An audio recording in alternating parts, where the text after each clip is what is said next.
There we go. Now it should work. All right. Just figuring out stuff, apparently. Yo, sup? Welcome in. I guess I'm still figuring out the live stream stuff. I just finished filming a video and I was like, you know what? I'm gonna go live for a bit. Figure I could talk about the upcoming video that should be out later this week. I did some more Switch stuff, and I just had a lot of fun playing Mario Kart, so I figured I would still do that. Yeah, I think that's kind of the plan, at least what I've got planned at the moment. I did have some other side stuff as an option, but I figured Mario Kart might be a good way to just start things off, hang out for a bit. Yeah, I feel like I'm kind of getting a little bit better at Mario Kart Online. Still get my butt kicked, especially in Knockout Tour, but I'm really liking Knockout Tour. But yeah, I did a lot more just MIG switch testing, and that's kind of what my next video is going to be. It's actually that's my last video about the MIG switch for some time at least. I kind of just wanted to like take everything that happened over like the last week and just summarize it into one. Get some nicer B-roll, because my first two videos like about this stuff didn't really have any kind of B-roll other than like the blurry garbage that I was showing before. So yeah, that's kind of the plan. Hope everyone is doing well. Yeah, I felt like I just was already at my desk, already kind of in like the mindset for this, so I was like, let's just go live. Hope everyone is doing well. I did do some cool stuff. I actually don't know how to use it. I added like emojis to the chat. We've got all these custom ones. I'll send them in the chat. Did it work? Yeah, check that out. We got Game Boy icons. I made those last night when I should have been working on a video, but decided to make those emoji things instead. So those are kind of cool. Yeah, I thought that they were kind of fun. The first one, the DMG, actually mimics kind of if you do like the new subscriber or new follower alert, it'll match that. So I thought that was just a cool kind of way to connect them. But yeah, that's what's going on with me. I'm going to Too Many Games this weekend. If anybody isn't aware of what that is, it's like a huge video game marketplace. They have it like around Philly. It's not really in Philly, but I think it's called like the Greater Philadelphia Convention Center or something like that. And you just go to a marketplace and they have got like tons of retro games. I usually end up buying some like, I don't know, Game Boy games and stuff like that. Sup, Phil? Hello from Canada. Hello to Canada. Hey, Alicia, how's it going? Thanks for subscribing. Porka Dough Buddy.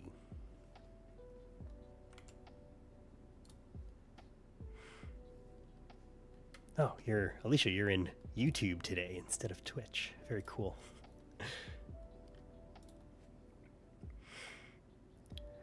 Yeah, that's kind of the plan. I figured like I kind of wanted to start doing live streams on Wednesdays, but here we are on a Tuesday. I just have too much to do. I feel like I said, I filmed the video today. I feel like I usually spread out my filming, so I do like Monday script, Tuesday film, Wednesday film, and then by Thursday, Friday I can get the video out. But I'm going to this this video game convention, Too Many Games thing. Just have to like condense it all. Speedier? Yeah, I think YouTube honestly might be better than Twitch. I kind of liked the idea of like separating out the idea of like a live stream separate from the YouTube stuff, but I think just YouTube might be better for all of this stuff. So I'll stream on both. Whoever wants to be anywhere, that's cool with me.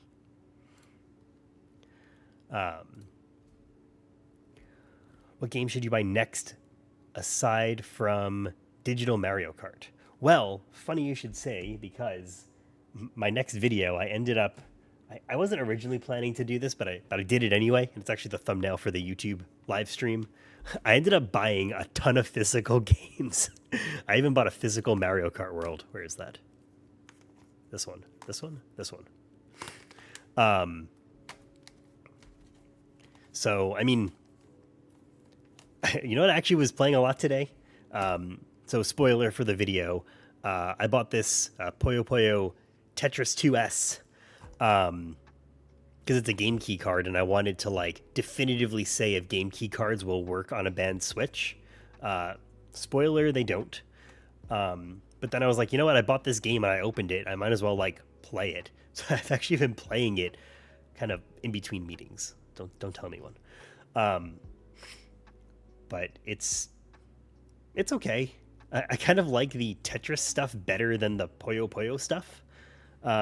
Also, there's a character in the game called PP, and I think that's kind of strange. And he's like a dog or an animal or something, so all he says is PP. I don't know. It's a little weird. It's Sega-ish, I guess. Yeah, the Tetris stuff is pretty fun. My secret is safe to all of the world of YouTube. Sorry, that was a rant. I was talking about what game you should get next. Does Cyberpunk and Mario Kart work? Yeah, so physical cartridges that are like fully on the cart. So like not Puyo Puyo Tetris and not Yakuza because they're game key cards. All the like basically Nintendo games will work on the banned Switch, and so will Cyberpunk. Cyberpunk is fully on the Switch. It's actually, I bought this before my Switch even got banned. This is just like my day one purchase. I was like, you know what, I want to get Cyberpunk. I feel like that's a really cool thing to have. I feel like it was such a achievement, or you know, it first came out and couldn't even run on a PS4. So it just feels like an achievement to get this game running on a Switch too. I mean, you know, coming from the underpowered old Switch 1 to say like, you know, this even came with the DLC, and I don't think PS4 or Xbox One even got the DLC for Cyberpunk. So I think that makes it a pretty impressive game. I haven't played fully through Cyberpunk. I've honestly, I've got like 20 or 30 hours on it on Steam, and it's mostly just because I do a lot of benchmark tests. But I've heard that it's a really good game. I've started to play it a bunch of times, and I think the expansive open world does seem very cool. I think the environment seems really cool. I mean, Keanu Reeves as a character, how could you go wrong, right? Idris Elba is a character in the DLC, so that's pretty sick. I'm sure there's like better ways to technically play Cyberpunk, but I think this is a pretty cool way to play it. The team seems really proud of the port, and it seems like it's got really good reception as far as it being a pretty good port. So I feel like it's a pretty good option to pick up for a next game. You know, it's not exclusive, but it feels exclusive. It feels like a big deal. Does your Switch get warm when playing Cyberpunk? You know, I don't really know because I honestly play my Switch 2 mostly docked. The first day that I was like installing stuff all night, you know, just setting up the Switch, installing every single game that I had on my Switch 1, installing the Switch 2 games, my Switch did get very warm and the battery died very quickly.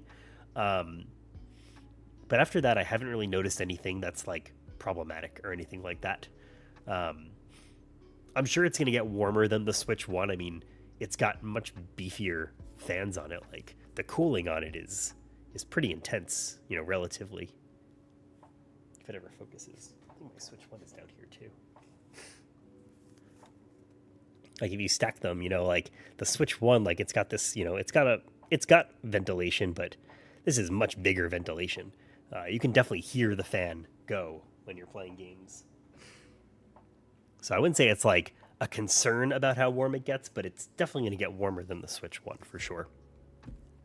I'm also coming from like, you know, handheld gaming PCs like the Legion Go S and the Steam Deck, and those can get pretty warm too. Like if you're really pushing those to the limit, I think it's just kind of the age that we live in now. It's just devices get hot. Is your account actual banned? Yeah. So, I made on my second video, I think I released it like on Wednesday, maybe last week. I got another Switch 2, and that's like what I've been playing on is the new Switch, and it's actually, the account is totally fine. The device is banned. So I can actually even switch to the desk. So this is the banned Switch. I've been not attaching Joy-Cons to it, so I don't like mess up. But you can see, can't really see.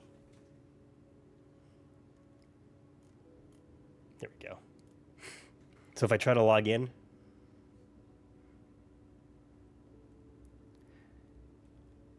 restricted. But my other Switch works fine. Like this is the other Switch, and I could go on the eShop. Everything works fine, so we're all good on that front. So it sucks that I had to get a second Switch, but I got really lucky that I just showed up and happened to get one at Target, and now I'm back to normal. This new Switch will never know what a MIG Kart is. How do you risk another Switch on your account? I don't know. I just got lucky.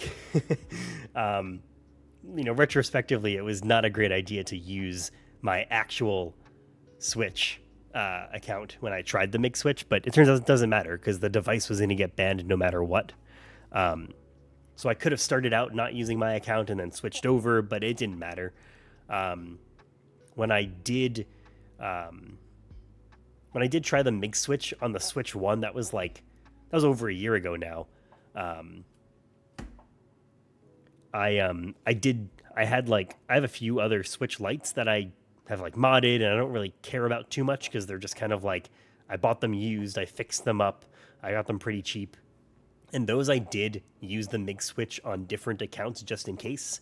And because everything seemed fine, I just kind of went along with it, and I actually didn't even think about not using my real account on the Switch 2. How did you know it was the account or the device? I didn't. I got really lucky. I had a guess because even the warning that I'm looking at, it says the use of online services on this console is currently restricted. So it doesn't say the use of online services on this account is restricted. So I'm pretty sure that was a purposeful error message. And then when I got the second Switch, I was like, you know what? I'm going to get another Switch. I've got all these games. I've got another, digital code for Mario Kart. I'm fully bought in. I felt like I was going to make a video no matter what. So the result was either going to be my account is fine and the device is banned, or my account is fucked. That would have sucked, but I'm very lucky, and I feel like anyone who got banned, it totally sucks. But at least the account is fine, because I actually, on my Switch, I went almost entirely digital with my Switch. So my first Switch, that's the really, let me get back up, and that's the reason I even got this. I've got it right over here. That's the reason I even picked up this thing, because I don't really own that many physical games. And the ones that I do own were just ones that you had to get physical, or they were really good prices, and I just decided to go physical. The two main ones are Super Mario 3D All-Stars. I got my Switch after that game had already been removed from the eShop, so I couldn't buy it digital, so I had to buy it physical. And for Pokemon Violet, when that came out, I found a store in New York City, that will release the games early. So I picked that up physical because that was the best way to start playing it early, and that was a pretty fun thing to do. So I don't really have that many games on this flash cartridge. It's really just so that I can complete my digital library by having just one cartridge and not carrying a million of them around. But those days are over. No more MIG Switch. I'm even a little bit hesitant to put it back into my Switch 1, but I think the Switch 1 will be fine. Hypothetically, if the Switch 1 gets banned, I don't care as much. I don't want it to get banned, but, not the end of the world. You don't have an Express card? You can get them pretty cheap. They have them at Walmart for pretty cheap. See if I can find the link to it. They go in. Why is my keyboard not working? No, my keyboard just doesn't work. Oh, there we go. Walmart. It's called their On brand, ONN. Express micro SD. Yeah, out of stock right now, but I'll throw a link in the chat in case you want to check it out. This is for the US store. Do I? Yeah. This is actually one of the first things I bought. Like the second Nintendo announced the Switch 2 and said like, it only supports Express SD cards. That was the first thing I did. I bought a 512 gigabyte Lexar Express SD from Amazon, and it was back ordered. I ended up getting it like the week of the Switch 2 release. I actually got a little bit scared, and when I was making my Switch 2 accessories video, I picked up a 128 gigabyte from SanDisk and just had that on hand just in case. What's up, Alex? How's it going? So yeah, I feel like despite all of the getting banned fiasco, I was like very prepared for Switch 2 because I knew I wanted to get some videos out. I knew I wanted to like get right into the system. I knew I wanted to experience the system for myself. So yeah, the Express SD card, micro SD Express card was like the first thing I picked up. What game surprised me the most? To be honest, I haven't been playing a whole lot other than Mario Kart. I like booted up Cyberpunk and that was about it. Just barely started it. You know what I actually did buy, and this is kind of like one of my side pseudo plans, is I really want to make a video about the Nintendo Switch 2 Welcome Tour. Let's see if I have it with me. I've been going a little bit overboard. For this video, I want to make... I don't usually review video games. I usually like to look at the devices and kind of the hardware side of things. But I just think it's funny that the Welcome Tour really requires you to use so much of Nintendo's hardware that it kind of feels like a good bridge between like a video game, but also like looking at the hardware side of things for my channel. So I kind of want to just do a straight up Welcome Tour review. And I haven't even booted it up yet because I want to, record gameplay and stuff. So that was actually like one of my pseudo side plans, depending on what we end up doing tonight. I definitely wanted to play some Mario Kart, but then I figured, depending on where we end up, might play some Welcome Tour. Is Welcome Tour a game? It's a game. Yeah, I mean it's like $10 and like it's an experience, I guess, right? I think there are like mini games in it. I've seen like a few things about it. I think it's like you explore the controller and you explore the system, and it's like it kind of looks like a boring Astrobot or Astro's Playroom. Dbrand Fiasco, have you heard of it? Is that like... I think I vaguely heard about it, where it's like Dbrand's Switch accessory is like a little bit heavy, so it kind of, if you put a little pressure on your Joy-Cons, they might snap off. If that's it, I have heard like a little bit about it. Cases and stuff just don't really do it for me. I have like low profile cases, but I won't like put a case on the Switch. I just have a container to keep it in, or like a bag. I don't actually know where that is. I think it's upstairs. But yeah, that's the Dbrand Fiasco. I've like vaguely heard about it. I feel like everything's a fiasco these days. Like there's always like extra drama about everything in video games. Sometimes maybe it's warranted, but maybe sometimes it's a little bit extreme. Yeah,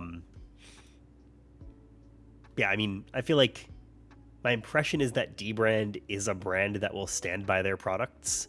So I think if there is a problem, like I'm sure they'll come out with a statement if they haven't already. I think they value their brand a lot. So I'm sure they'll stand by their product. I feel like they would replace it if there's a problem. I think there was a problem with was there a problem with like their Steam Deck case? I think they had magnets on their Steam Deck case, and the magnets were like too strong or something, so they had to recall the Steam Deck case. So I think like they're not new to the world of accessory fiascos. The Thing Is Welcome Tour has a section about why there is a gap between the system and Joy-Cons. Dbrand decided to cover the gap. Interesting. That is kind of cool. I didn't realize that that those two things would overlap like that. Why does my camera seem kind of laggy? Let me go check that. Unless it looks good for you guys. But I feel like... Try that. Is that better? I think that looks better, actually. Cool. I did replace it for Steam Deck. Yeah, I remember them, like, really standing behind their products and really supporting everybody and kind of coming out at me like, hey guys, sorry we messed up. So I think if there really is like a manufacturing defect or something, or, you know, their designs are a little bit messed up, like, I'm sure they'll take care of it. What do we say? Should we play some Mario Kart?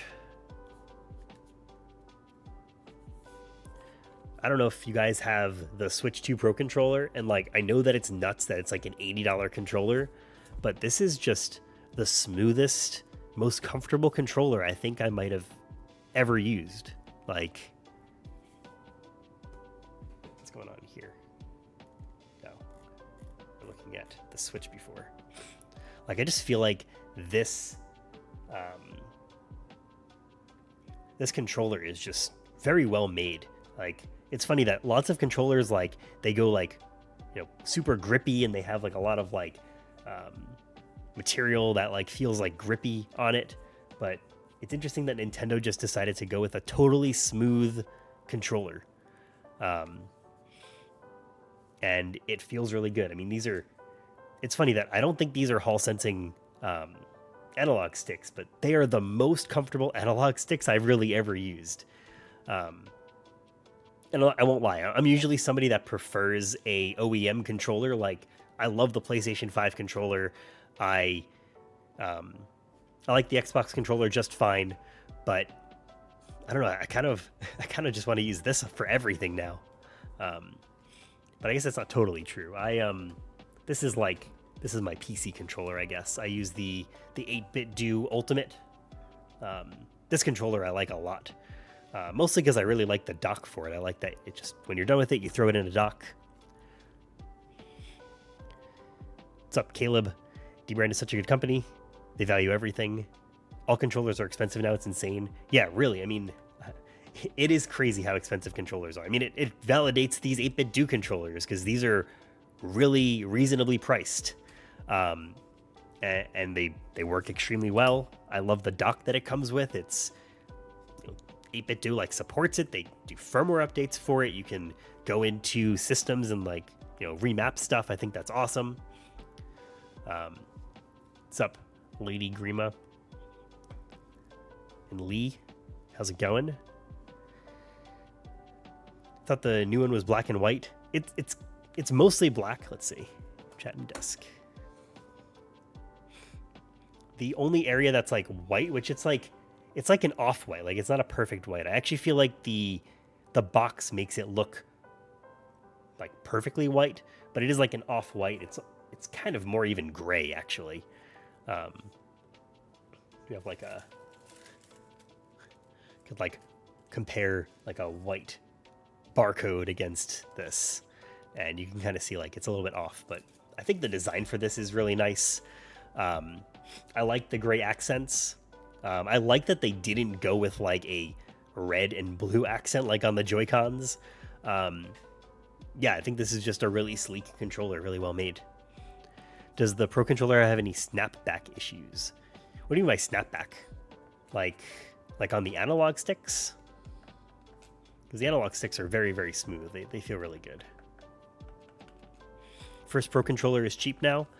Yeah, I mean, that's what I always used for the Switch before. I literally have it right here because I was using it whenever I played my Switch 1 last. But what really sucks is like, yeah, maybe it's a good time to pick up this controller, but I don't know, you compare these and like this controller relative to the new one feels like garbage. I think the biggest downside, and like, you know, don't get me wrong, if you like the OEM Pro controller for the Switch 1, you know, pick it up. I literally own like 4 of them because I I didn't want to be the guy that would give my friends like a Mad Catz controller. So I was like, I gotta pick up OEM controllers for, when friends come over. But what really sucks is the only controller right now that will do Wake from Sleep is the Switch 2 Pro controller. I think I saw news that another company did figure it out, but I don't think that controller is out yet. If you're smart, don't buy it. But if you're just an Nintendo bot that doesn't care about quality, then go right ahead and buy it. Enjoy the dislike also. I'm angry at the world, so I'm going to lash out. If you're going to lash out, then that is totally cool with me. You know what?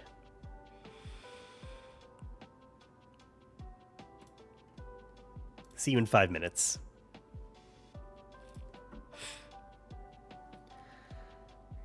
Either way, you'd have to play it on the original Switch because the new Switch Pro controller doesn't work on the original Switch. Yeah, and that also sucks. Like, how come they locked this controller to the Switch 2? I mean, like, Sony doesn't even do that, and I feel like Sony is kind of just as locked down as Nintendo.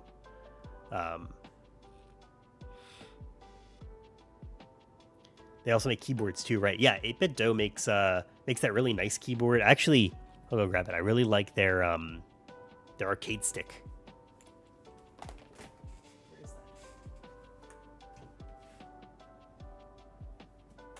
that? Never mind, it's all the way upstairs. I have their arcade stick, their fight stick, and I replaced it with like keyboard keys, and I really like that a lot. 8-Bit Do just really makes great stuff. Huge fan. What's up, Phil?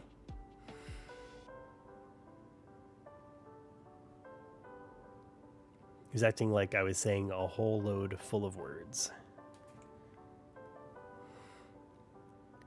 You thought I was done? I was just getting started. You know how difficult or painful it is for your mother to hate you. I am so sorry to hear that. But,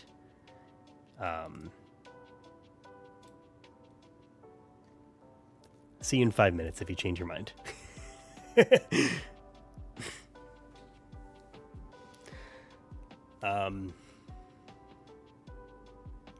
Jamie, thank you for the follow on Twitch. How's it going?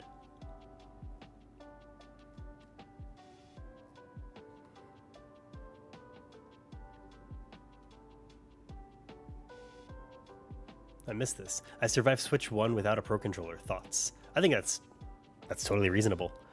I mean, the Switch 1, like, so many controllers, like, Wake from Sleep and stuff, and the 8-Bit Do's are great, and, I mean, there was, like, a million third-party controllers to choose from. I hate when people come back with different accounts. Yeah, it happens. It's, I think it's just part of the gig. I mean, what's really hardened me up is the comments on the last 2 videos have been nuts.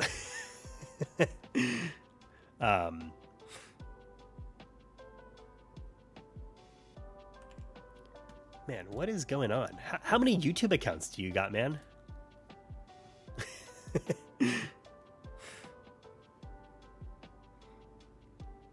Does the band Switch 2 still play game key cards, or does it have an error code if you try? So that's actually what my next video is about. It was actually like part of the thumbnail I did is like I bought a ton of physical games. I specifically bought. Oh, my camera's mirrored. That's why. I specifically bought 2 game key card games. What's funny is at first I was like, let me just buy Yakuza 0 because I never played it, and I was like, you know what? At least I'll play it. And then I was thinking about it, and I was like, what if like they connect to different servers? What if there's like a Sega server? What if they don't go straight to Nintendo servers? Turns out I ended up buying 2 Sega games, so it didn't matter. But, but yeah, I did try that. So as much as I just want to like say what happens, I'm still filming B-roll and stuff. So I want to say, wait for the video. The video should be out Thursday or Friday. So it'll be out pretty soon. I'll have answers, and that'll be like my last Mig Switch video. I have milked this quite a bit, but there was a lot of questions I wanted to answer. I felt like because my first 2 videos were just kind of like off the cuff and totally unscripted, I really didn't go into the details that I would have normally liked to go into. So I just have like a fully scripted video, a fully, got B-roll and everything. It'll be in focus this time, I promise. And yeah, it just goes a lot more in depth. It recaps everything. I saw a lot of comments actually from people that like weren't familiar with what the Make Switch even was. So I do just kind of like just a quick recap of everything. Nintendobot flexing all of his overpriced Switch 2 games. Dude, get the fuck out of here, man.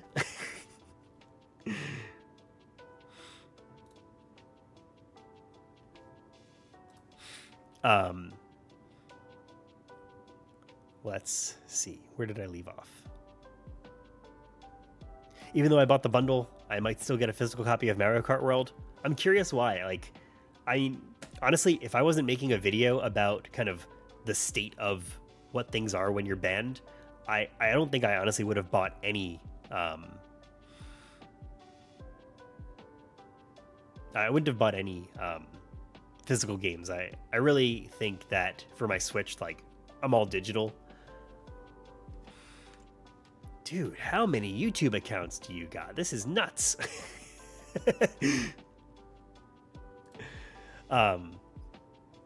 Sorry, I'm getting sidetracked. Where did we leave off? The 8-bit do Bluetooth adapter. Oh man, actually, so this is a side tangent, but you got me going on it.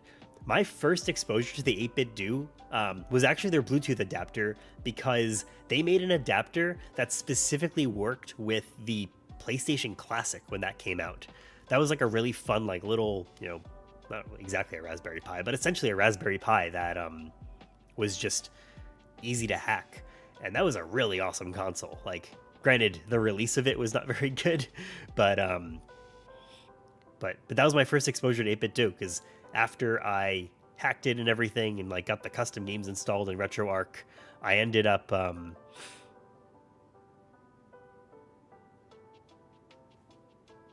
I will have fun with my brick Switch too. Thanks for watching. But yeah, that was my first exposure to 8-bit do, and I feel like since then they've just had such great quality products. So I'm a huge fan of them. You have no real programming knowledge like I do. All right, dude. What else did I see? Do I think Nintendo is greedy? I don't know. I'm really conflicted, because $80 for a game is kind of where we're headed, and they were kind of, they just are the first ones to do it. I mean, I'm not going to be surprised when Grand Theft Auto is $100 or whatever it's going to be. Xbox is raising the prices of their games. Microsoft is raising the price of their games. So, and this isn't just like, I don't believe that like these companies saw Nintendo do it and get away with it, and they're like, oh, let's do it. I think that everybody's been thinking about this for quite a while. But then you look at things like the Welcome Tour and it's $10. Like, you couldn't just pack that in. I just listened to the audiobook from Reggie Fils-Aimé, and he talks about like kind of convincing everybody to have Wii Sports be a pack-in game. And, just what a difference. Like, what a high quality game. And, I haven't played Welcome Tour yet, so I don't know if I'm like going to hate it, but I'm not expecting to like think anything amazing of it. I think all these companies are greedy is what it really comes down to. They're companies. They're not your friend. There are people that work at these companies that I think are great, and like the developers and the creative people and all these, all the people that make these games. I'm sure that they have tons of passion to what they're doing, but at the end of the day, they work for these huge companies. I mean, it's just a company. They answer to shareholders. And that's really what it comes down to. So like, I don't like what Nintendo stands for, but I love the games that they create. And I could say the same about every company, right? Like, do I love Microsoft? Like, no, I hate Windows, and yet I'm using Windows. I never thought I would say that. I'm like very much a Mac guy, but here I am using Windows, right? Like,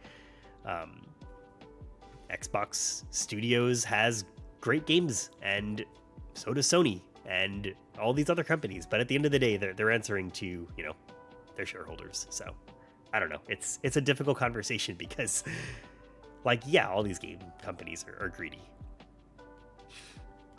I saw something else.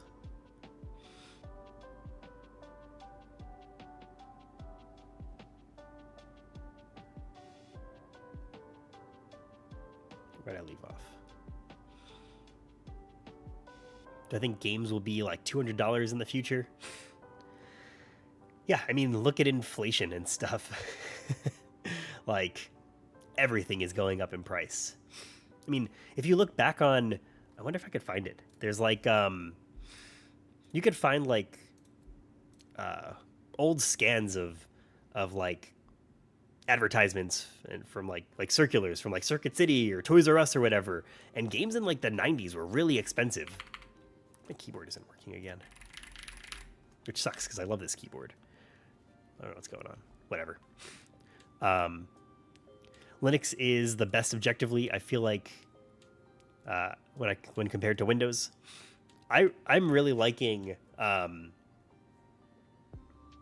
really liking Linux when it comes to like SteamOS, but I don't think I can get rid of just all of the software that I rely on that's not Linux compatible. I think they're doing a really good job with like gaming on Linux, and I think that's a pretty good future.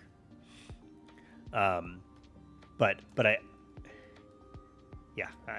I think it's like not quite for me quite yet. Let's see what's going on Twitch.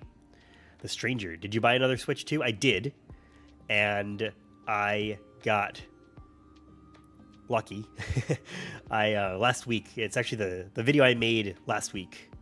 What's up, James? The video I made last week was me getting a second Switch and kind of just seeing if my account was banned and stuff.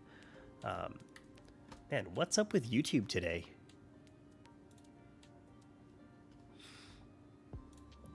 All right.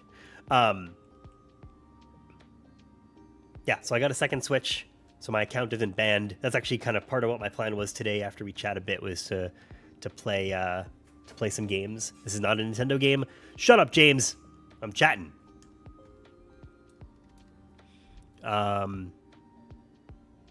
What's up, Jenny? Do you own a Steam Deck OLED? I do. So I bought the original Steam Deck. I got the Steam Deck OLED when that came out. I got like the translucent special edition, and then I couldn't help myself. I got the white Steam Deck as well. I made a few videos on the Steam Deck because I do think that it's a great console. I think it's just a top tier system. I mean, Valve is doing a really good job just bringing PC gaming to the masses. It's kind of like a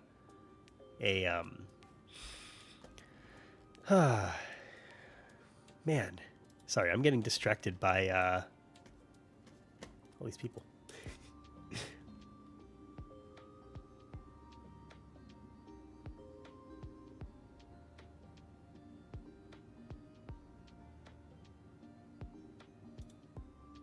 Okay, sorry, I'm getting just very distracted. Yeah, I feel like specifically when it comes to like what Valve is doing with SteamOS and the Steam Deck, and now like with the Legion Go S, they have they've created like gateway PC gaming. Like before I had a Steam Deck, I didn't even really play PC games. I had like a small Steam library from like a very long time ago, like back in the day, like when I custom built a computer inside of like an old e-machine that I bought like from Black Friday. And you know, I had the standard stuff like Team Fortress, Counter-Strike, you know, that kind of stuff, Portal. But I really like dropped off of Steam gaming because I just went the direction of consoles. It just was more practical when I went off to college. Like bringing up PlayStation made a whole lot more sense because I had a MacBook. But once I got the Steam Deck, like I almost immediately started getting into PC gaming.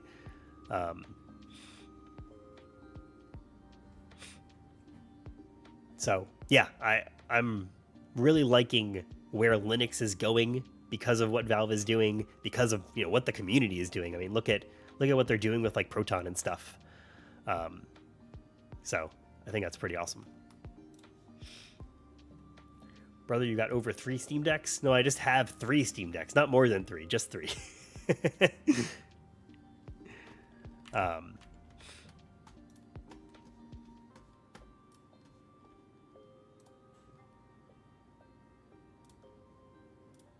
See you in 5 minutes, Tim.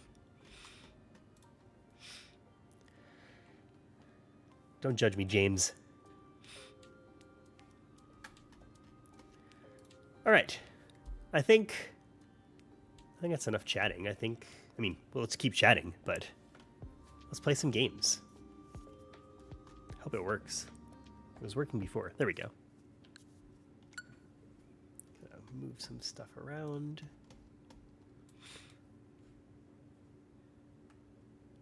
How does he keep getting unbanned? I don't know. I think people just have so many emails. Play Firebreak with me? How is it? I've actually heard really bad things, so I'm curious what you think of it, James. I have it because I think it's just in Game Pass, so I can just download and play it. So I'm down to check it out. It's Mario Kart time.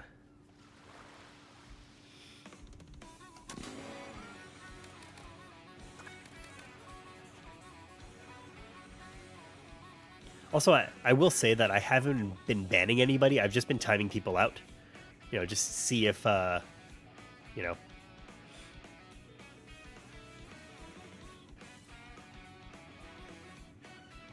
But you know what? You know what, First Last?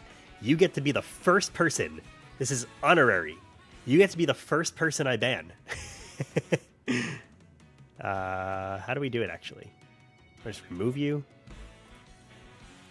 I'll just come back in 24 hours if you want to hang out. I don't know how to ban people on YouTube yet. YouTube's control panel is pretty easy, but I can't figure out how to ban people. You haven't played it, but it comes with PlayStation Plus. Oh, okay. And I guess they're probably just trying to get a really good, like a really big audience. I'm definitely down to check out Firebreak. Sure, it's good enough to get a week of play out of it. Yeah, I mean, if it's free, you know, free is free. Games such as Mario Kart World exist because of bots like you. I don't know what that means.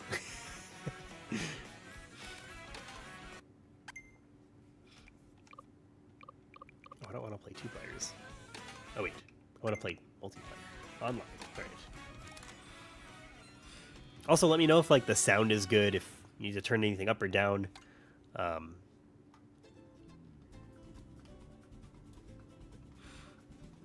I can say is helping you out. I thought it was against YouTube's rules to keep making accounts just to keep coming back. I don't think YouTube can do anything about it. No, they can't do anything about it. It's fine. It's whatever. To your point, they are bumping the numbers, and that's fine with me.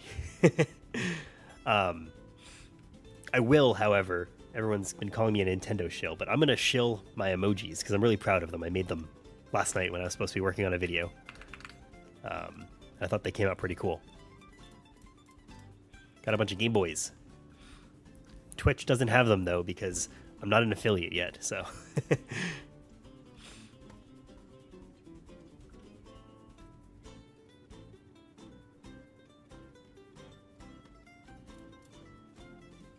I don't know what you're talking about, man. I don't want to just, like, silence people, but... I don't know. Play some Knockout Tour. I think Knockout Tour is, like, really the reason I keep coming back to... I mean, I think Mario Kart is a game that I'll play for several years, you know, but I really think the Knockout Tour is a really unique thing for them to add, so I'm a huge fan. Dope emojis, thanks! I kind of just took the alert, you know, like when you subscribe and stuff, that Game Boy, I just kind of took that and shrunk it down, and then I turned them into some Game Boy colors. As I'm looking at them, though, I kind of feel like the Game Boy colors are a little ugly, so I might update those. But that's what I got for now. Maybe I'll make some more.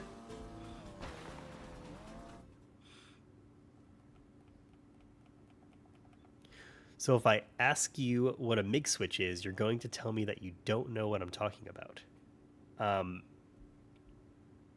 Why would I tell you I don't know what you're talking about?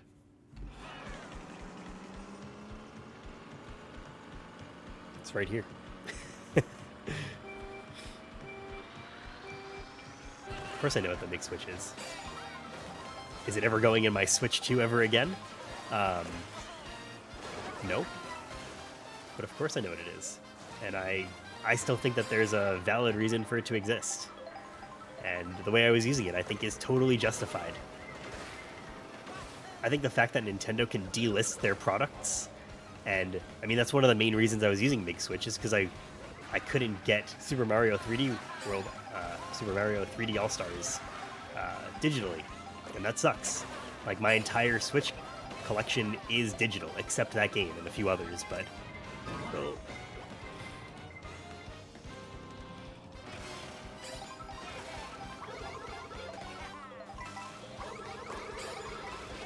My God, I'm doing terribly.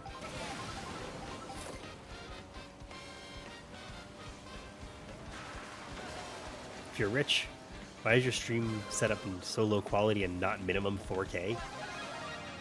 I don't know, bro. If it's really that bad, like, you don't gotta watch, I guess, you know? Whatever.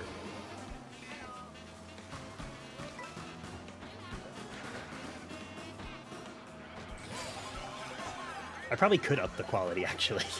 So, thanks for the reminder, because I just got a new graphics card, so...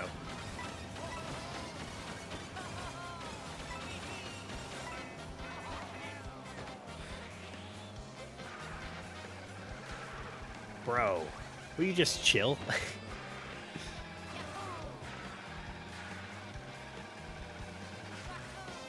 Can a band Switch 2 update and play Switch 1 games? So the video that I have coming out on Thursday or Friday, I'm gonna cover that a lot more in depth, but the answer like isn't straightforward, to be honest, and it's really all over the place, and it's honestly confusing. It's like a mixed bag. Like, I'll give you a partial spoiler that when I did my Make Switch video last year, when the Make Switch first came out, I bought 2 copies of some games because I wanted to try a few things out. And when I went to GameStop, they had like the Nickelodeon Racers, the Kart Racers game, and they just had it for like really cheap. I think it was like $10. So I was like, you know what? I'll buy 2 of them, and that way I could test stuff out. And so I tried both of those cartridges on my Switch 2, the banned one, and one of those cartridges does work fine, and the other doesn't work at all because you need a software update.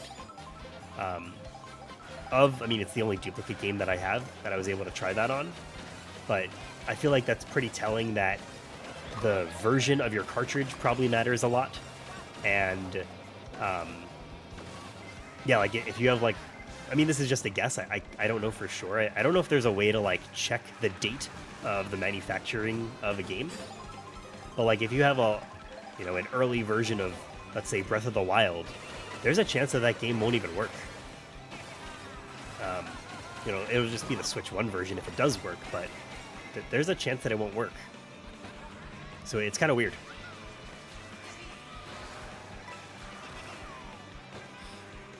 Man. I gotta get some friends to help me mod my YouTube. I unfortunately can't do anything while I'm racing. I'm finally not doing terribly, so... But I'll take care of that guy. How many more accounts do you have, man? Because, I don't know. You don't have anything better to do?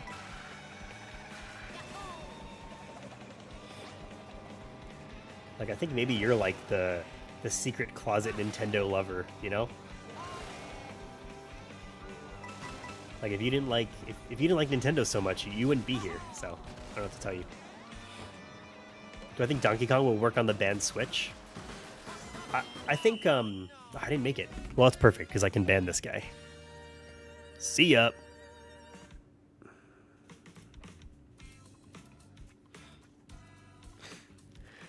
Sorry about that.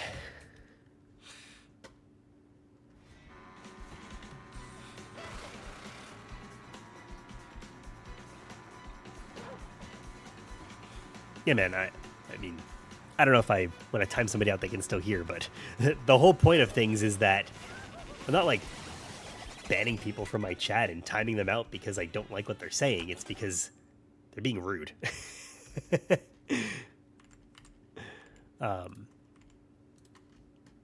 This is...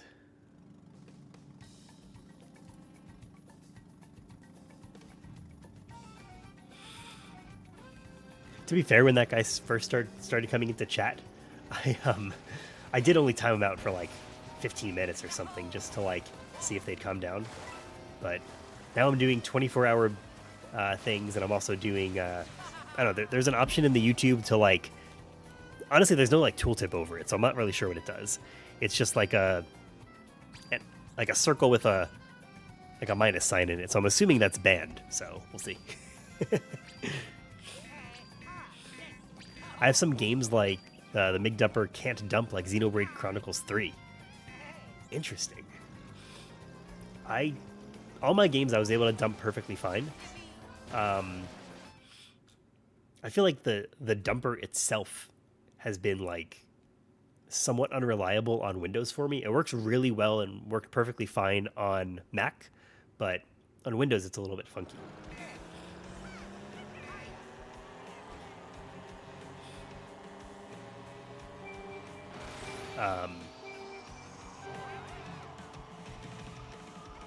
Sweet Life, did I answer your question?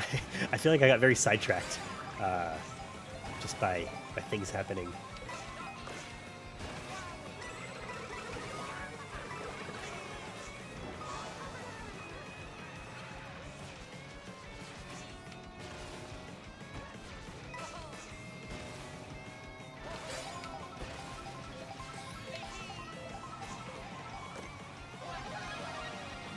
Doing real bad. I'm very distracted by the things happening in chat. Answer your question? Good. I'm sorry that I've been, I guess, living up to my name and being kind of scattered.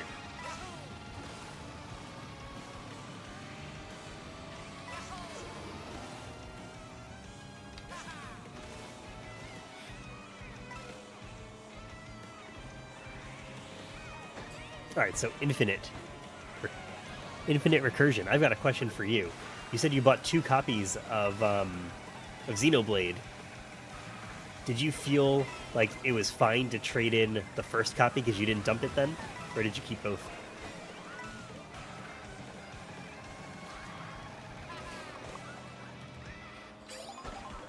So I do cover that in my video coming up. I cover some topics that I think people are really going to hate. I talk about brick versus ban. That really gets people all riled up. I talk about trading in games and like the used game market, the used Switch market. So I'm just going for it. Like people are either going to hate me or they're going to not hate me, and that's cool.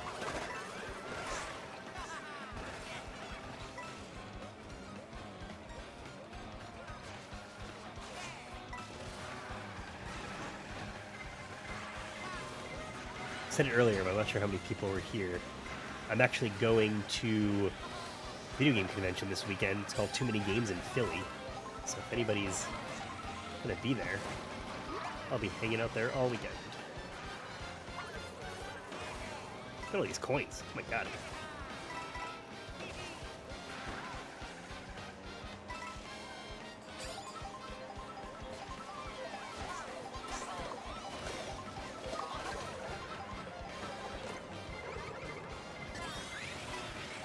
What a useless item.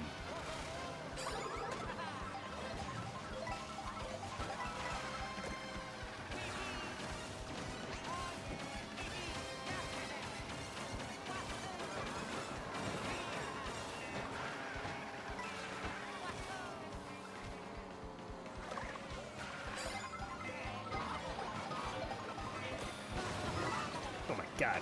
This game is nuts. It's so chaotic. But I do think that's the fun.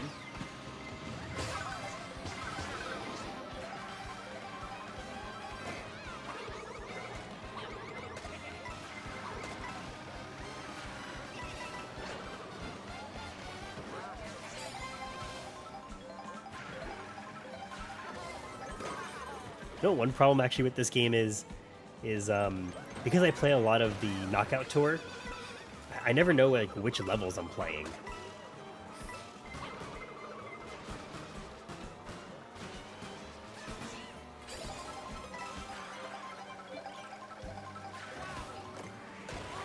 I went too hard on coins in this game. Yeah, it's kind of nuts. Like, it makes that coin block item pretty useless also. Also, I'll get rid of this guy after I lose.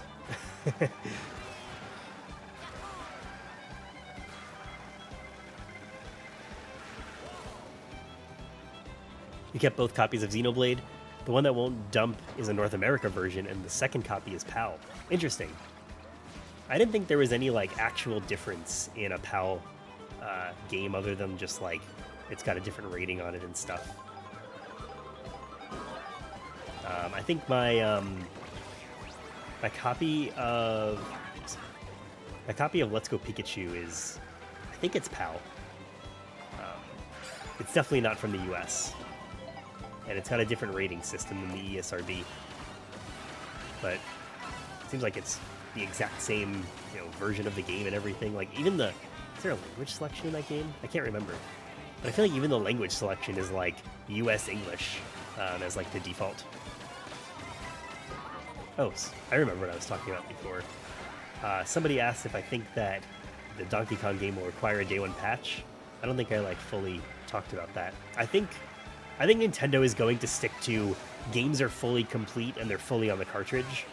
And I think that's like, I don't care about it from like a band perspective. I think I care more about it from like if you collect games perspective. I think that's like a good thing to do. I think Nintendo is very iffy on like game preservation in general. So it's good to see them at least, seemingly stick to this idea that they will continue having physical games. I mean, there's a lot of bad things to say about Nintendo, but they're really the only company that's committing to doing something like that. Trying to think if PlayStation has been like sticking to true physical games, like with everything on the disc, but I don't think they have. I'm trying to think of a specific example though.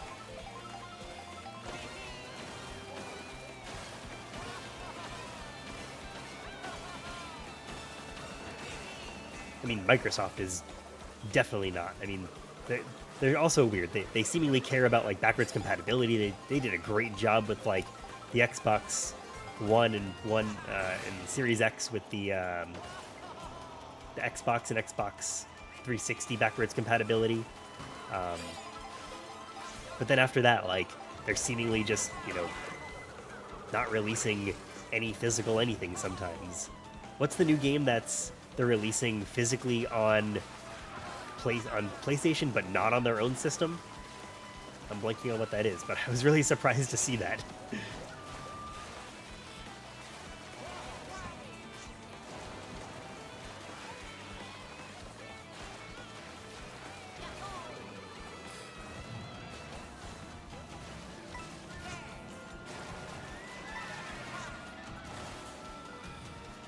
Yeah, this dude is just messing up the chat. I'm sorry about that, guys.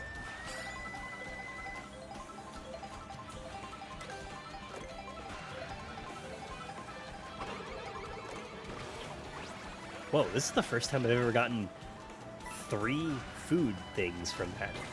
I've never seen that before.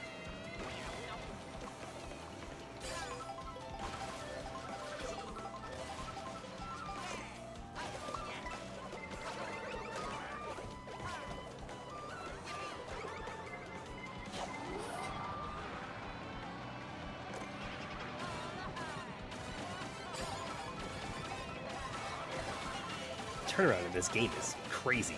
Like, you go from like first place to last place, like just so fast.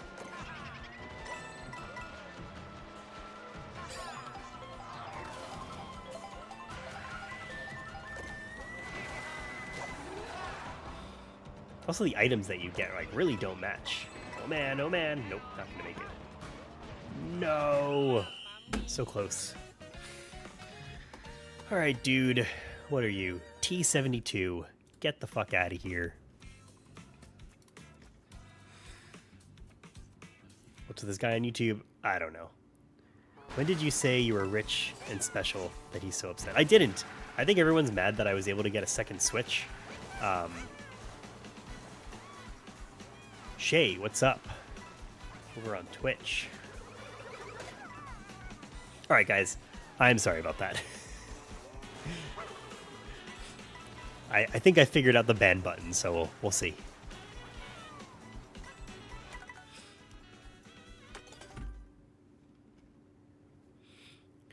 Disappointed in Xbox Studios going digital and faux physical. Yeah. Oh,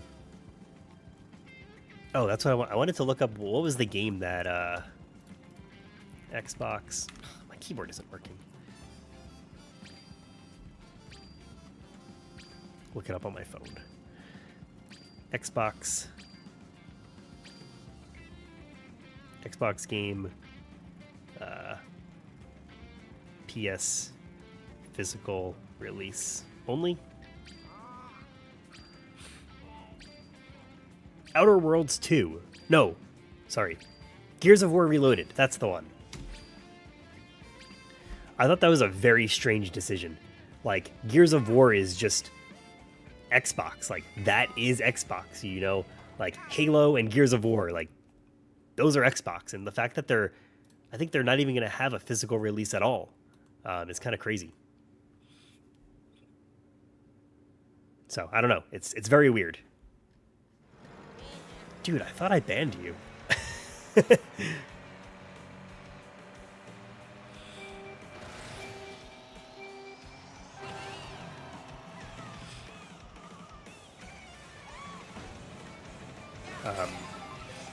Yeah, the whole like physical thing is just really uncool. Who's my favorite character in Mario Kart World? Yo. I'm a cow fan. What can I say? I'm actually... Okay, let me actually back up. I think it's funny they included, like, Cow and Penguin and all that stuff, you know, just, like, deep-cut Mario characters. But, why didn't they include any costumes for them? Like, I think that makes the game so much less fun that, like, there is no costume for those guys. Although, I don't know that for sure. I've only tried the Cow, and there was no costumes to get. But I think that's kind of lame. like I feel like they did put a lot of effort in this game. I mean, geez, it's an $80 game. They couldn't just give the cow some costumes. I know I'm getting very heated about cow costumes, but it's $80. Yo, that dude loves Nintendo. I think that's the secret.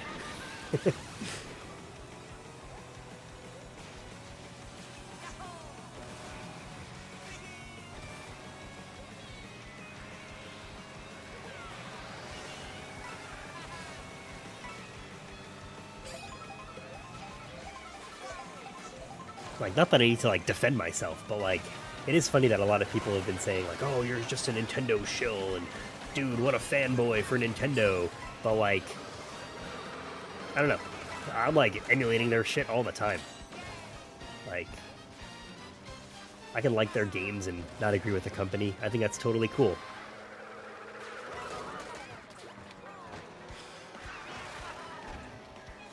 Hope they do more game patches.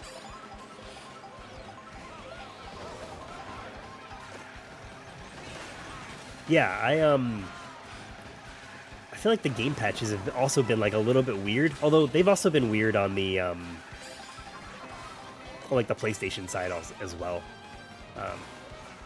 Like for the most part, you know, you can pretty much expect a $10 upgrade, but then it is good that Nintendo is doing free upgrades for some stuff. Like, I mean, I don't think it's nice of them to do this. I think they had to do it. Pokemon Scarlet and Violet, like, that needed to be upgraded. Those games were really rough. Like, even though I had a lot of fun playing them, they were really unacceptable. They, you know, I'm talking about how, like, it's good that Nintendo is seemingly sticking to, like, finished games get released and they're fully on the cart, but that Pokemon game is not fully releasable in that state.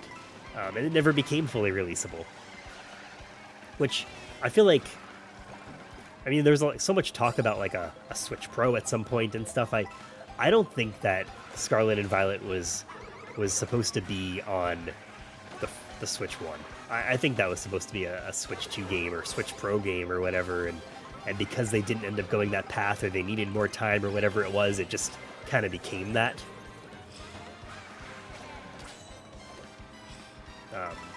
But still, it's like, that's not our problem. We paid full price for a game that was completely broken. which also just kind of seems to be the standard. I mean, look at Mind's Eye. Like, it sucks that they had to just go through some layoffs and stuff. Dude, get the fuck out of here, man.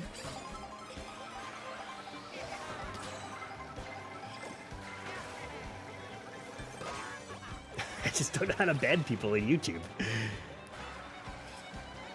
Yeah, dude, feel free to hang out. Just like, if you got nothing nice to say, man, just chill.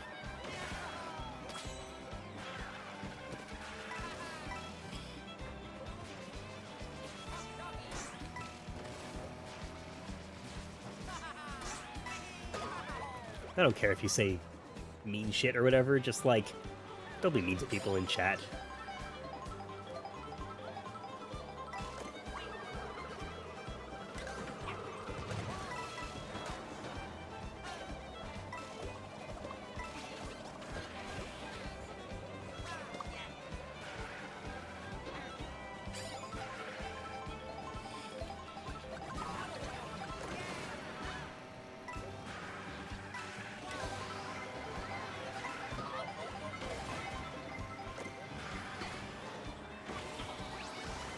Where'd I get that from?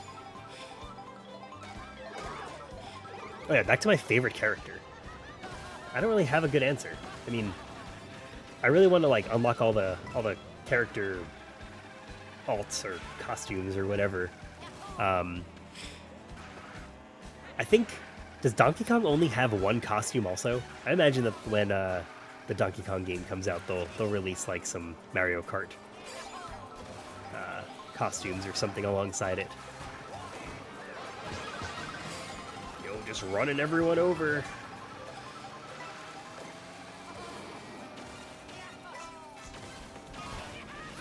Just right into the wall. Hell yeah.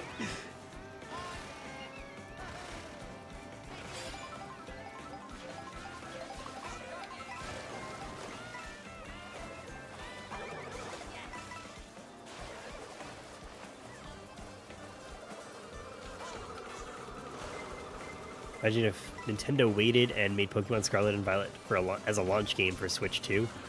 That'd be crazy. I mean, I don't know about Pokemon ZA. I feel like that game honestly just doesn't look very good, and I want it to be good. I really like Pokemon Arceus. I think that game was a ton of fun. It felt a little like proof of concept-y, and it didn't feel like they fully baked a lot of the concepts, but also like Pokemon ZA, it doesn't look like a fully baked game either. It seems a little bit weird, but I'm willing to wait and see. I mean, the fact that they're having a... Man, I just totally lost. I'm realizing the problem is my YouTube chat. Oh, it's by... Okay. That's the problem. We're not looking at live chat. All right, dude. See you later, man. Get out of here.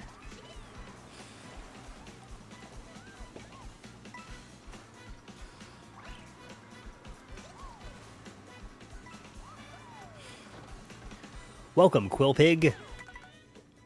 Thanks for catching the stream. World versus Mario Kart 8? Honestly, I think there's no comparison. To be honest, I haven't gone back to play Mario Kart 8 since World came out, but I think that this game is just amazing, truly. I don't know if I feel the same about like the price, but like I think this game is great. I think like the hook is there to keep coming back.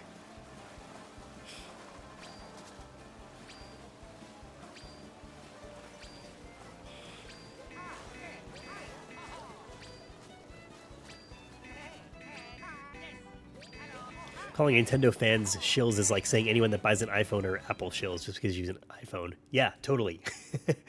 I've been feeling really conflicted about Apple lately. I'm like all about Apple products. I think everything they've made had been great. But I think I'm starting to like end that feeling. Like, I've been thinking, like, could I possibly not get an iPhone next year? And I think unfortunately the answer is no. I'm gonna get an iPhone, but like I always get like the Max and stuff, and like the Pro or whatever. I think I'm just gonna get like whatever their lowest end phone is. Like I just don't need it anymore. Like all their cameras are fine. Their Pro stuff is not really Pro anymore. I think I'm falling out with Apple. Like I think the Apple Intelligence stuff and like them kind of just straight up lying about that really turned me off. Dude, how do you come back? I don't understand. Like, I swear I'm banning you.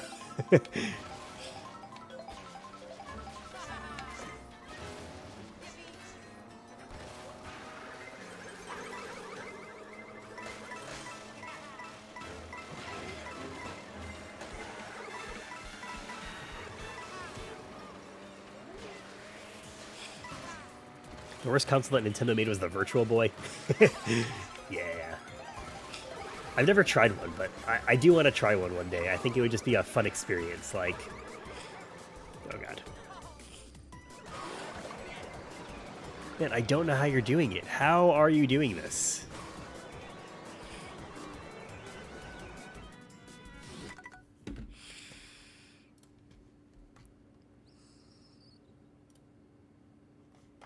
I need to like maybe reload this live chat thing. Like, what's the reason I can't like interact with this mod stuff properly?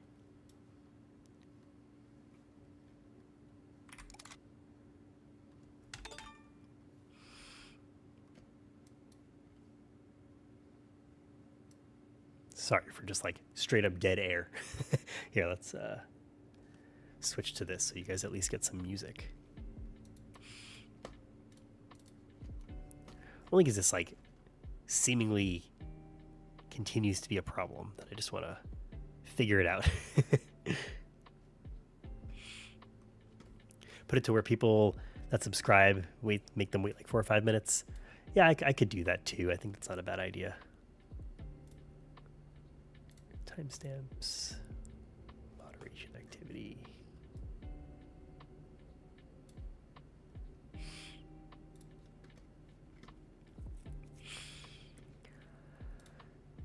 Live chat. Okay.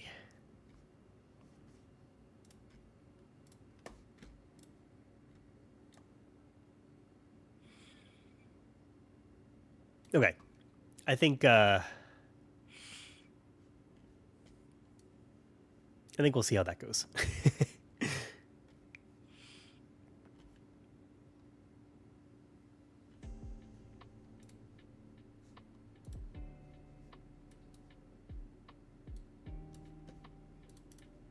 All right, I think I fixed some stuff, so we'll see. We're learning.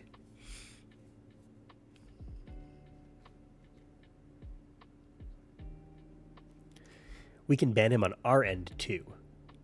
Oh, okay, that's even better. Yeah, feel free to do that.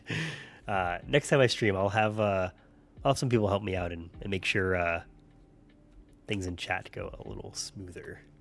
What's funny is I was actually another side tangent. I was actually anticipating this the first time I streamed last Wednesday, I guess it was.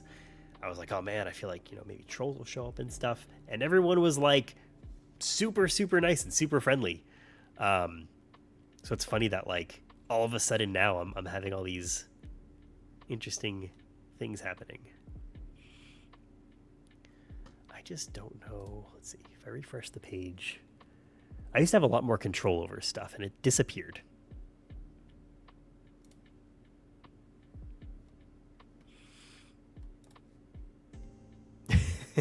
I'm sorry that I can't figure this out.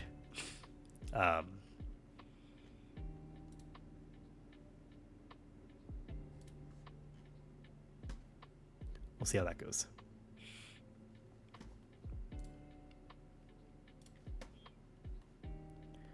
Like I thought the mod tools at first were really good on YouTube, but they're a little funky.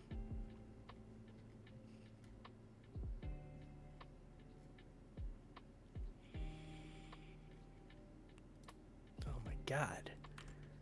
is just relentless. I don't know, man. I think you gotta get a life, dude. Oh, here we go. Hide user on this channel. Goodbye. All right, we should be good now. The I just have to refresh the page. I think something glitched out on YouTube's end. All right. I've been oh, my light's freaking out. Hold on a sec.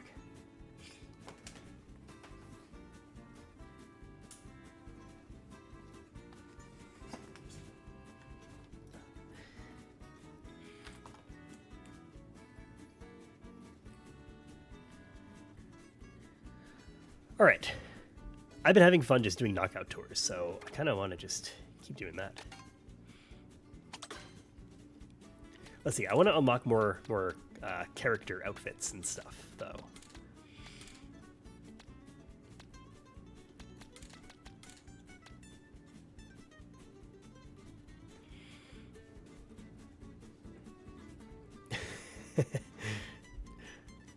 Say his name and he'll appear. You're like Beetlejuice.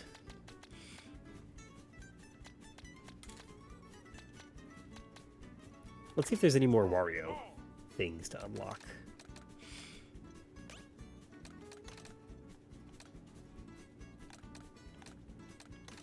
This music reminds me of SpongeBob.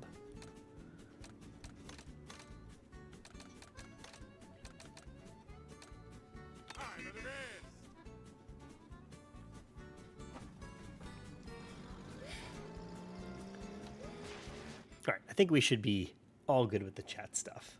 Thanks for putting up with it. Is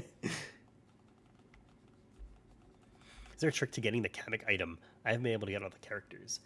Yeah, I know that, like, you have to, like, get the Kamek item during certain levels or certain races or something, and, like, as certain characters, I think. To be honest, I haven't looked it up because I kind of think it's fun to just discover it on my own, but I don't know, at the same time, I don't know if I'm ever going to figure all that stuff out. It's, like, I'm not really here to, like, spend 1,000 hours figuring out this game. I just kind of want to race and have fun.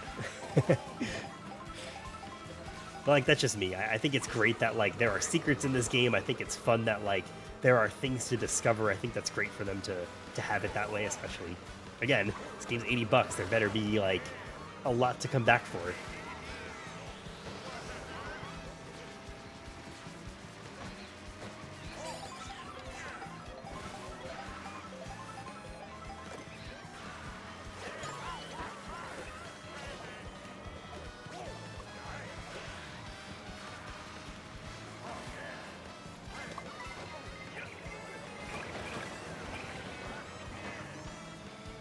Not say Beetlejuice's name 3 times. You can't ban him.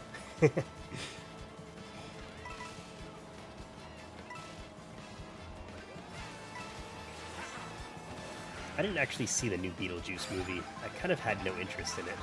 I love Beetlejuice. I've seen it like 1,000,000 times. But the new movie just looked really soulless. Did anybody see it? Did anybody like it? What are people's thoughts?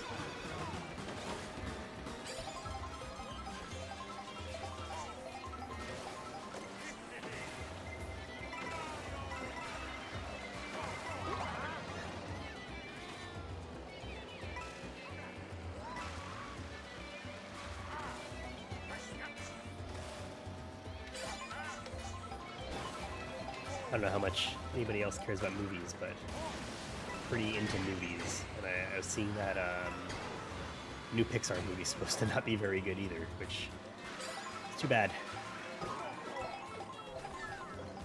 Look like Peter Griffin. What the fuck are you talking about?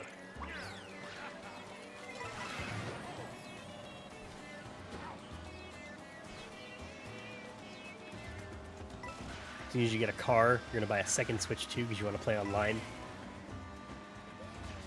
Yeah, being banned is rough, I'm sure. I'm sure you've discovered a lot of the pitfalls that I have, and I've got in my video coming up. I said that my goal was to, like, unlock more character costumes and stuff, but I haven't gotten a single one of those food items. I feel like I'm just trying to stay alive in this game. That's the other thing. If I like pick a character in a cart and I start doing well, I feel like I don't want to change my character or anything because like I'm doing well.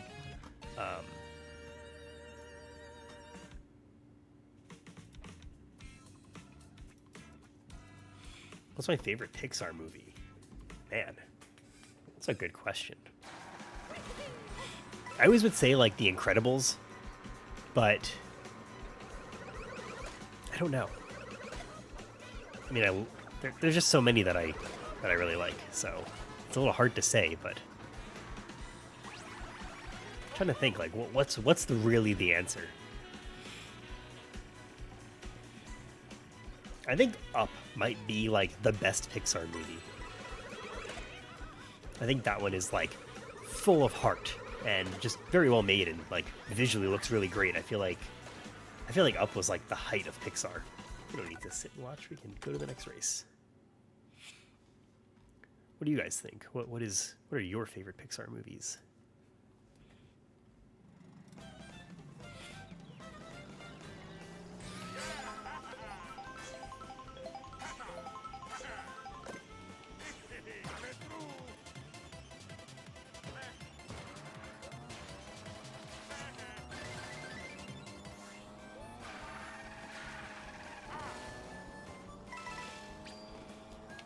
Also, I haven't figured out, like, if you're in a multiplayer lobby and you're collecting coins and stuff, does that do anything? Like, are those the coins that I'm collecting, like, when I get notifications after I exit? Toy Story 1 and WALL-E. I mean, it's amazing that, like, Pixar was on such a streak, like, Toy Story all the way through for such a long time. Every movie they made was just amazing. WALL-E's amazing too. I think WALL-E's a great movie. I think that's probably the Pixar movie I've seen the least, though. Not because I don't like it or anything. I love that movie. I mean, like, Finding Nemo is great. I think Finding Dory is a great movie too. I didn't like Toy Story 4. That was not a good movie.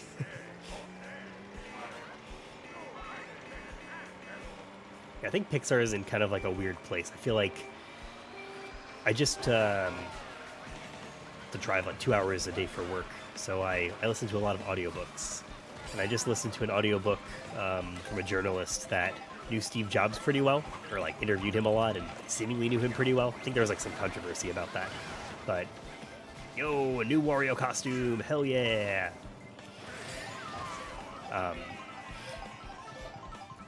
Anyway, the author talks a lot about like Steve Jobs and his involvement in Pixar and stuff, and kind of just how like, actually surprisingly, how he specifically wasn't very involved. Like he didn't like take over any of the creative process or anything like that. He really stayed out of the way and let the team do their work, which I think is just probably a testament to like Ed Catmull and stuff.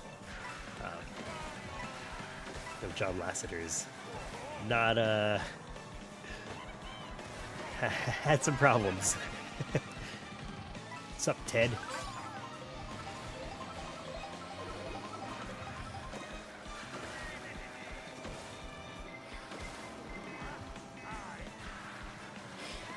I think WALL-E's not like an easy movie to watch, only because like it's probably the most real. Like I think every Pixar movie does a really good job of having some good realistic themes and good lessons, and like I think it's the reason why like it's not just a kids movie. Like it is a movie that adults like too, and it's like it really changed people's perceptions of animated movies, I think too.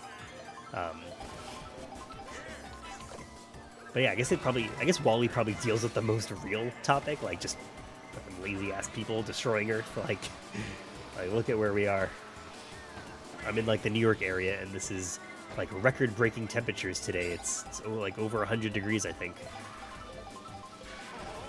It's terrible.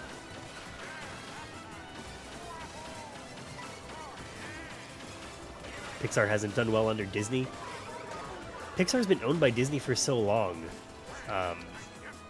but I think just over time, they just were they basically got, it's seemingly they got pushed into like not just releasing a movie when they're ready, but like committing to like pretty crazy timelines and like having multiple movies a year, and like that was the whole point. Like when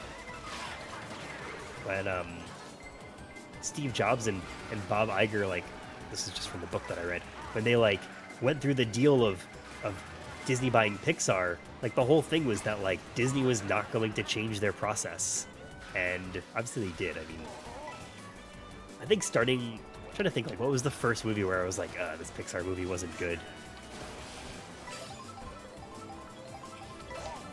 I want to say like Monster University. I thought that movie was really bad. Like, unfortunately, because I love Monster Inc.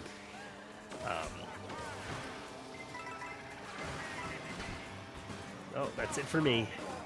Did really bad. I gotta change my cart or something. Tried to show my niece for the message, but she didn't have the attention span. One day. I think it's a great movie. Disney did bad with the live-action Snow White. Disney's been doing bad with just everything. I mean, I've been watching, I know I'm like late to the game, but I just started watching Andor Season 2. I don't even know why I watch this stuff. I was watching like every Marvel show, every Star Wars show, but I very much dropped off. I don't even really watch any of the Marvel shows now. I do want to watch Daredevil, but I feel like I want to watch the Netflix seasons before I go back to Daredevil, so I'll get to that eventually. But I think like Andor is kind of like a weird one because it's like aesthetically very well made. I'm just not interested in the story. Like this season 2, I think is all over the place. It feels like there was no overarching. I mean, I'm only like 3 or 4 episodes in, but it feels like there's no overarching story or anything. Like the original one better. Yeah, I think those animated films will probably never be topped. I mean, they're just kind of like a product of their time, and like I think Disney's making movies for money now. They're not making movies because they care. And that's just too bad.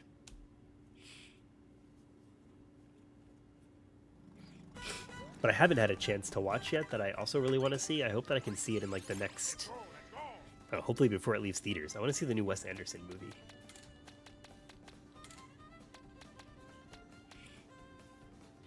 Disney tried so hard to keep Steamboat Willie out of the public domain.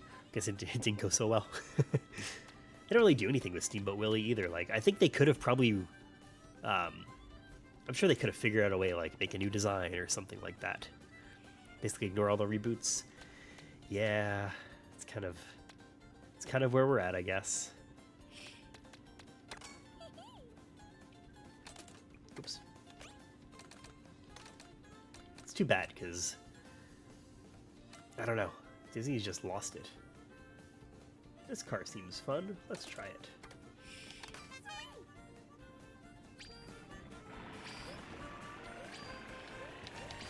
Even all the Marvel stuff, like I'm just so over Marvel. I didn't see Thunderbolts. But what else is coming out? I mean, they're like not making Blade seemingly, which is kind of weird. Like, I feel like they set that movie up, they talked about filming it, and all of a sudden they're just not making it. Like, what's going on with that?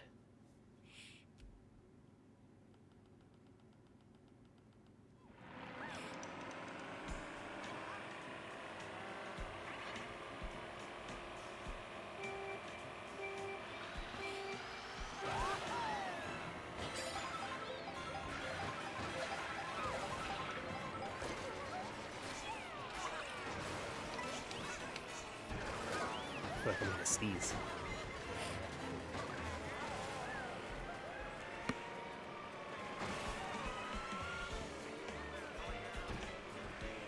Sorry, I think I muted myself in time.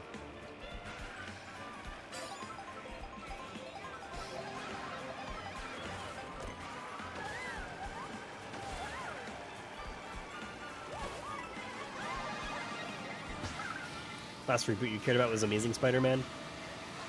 Do you like the Tom Holland Spider-Man movies?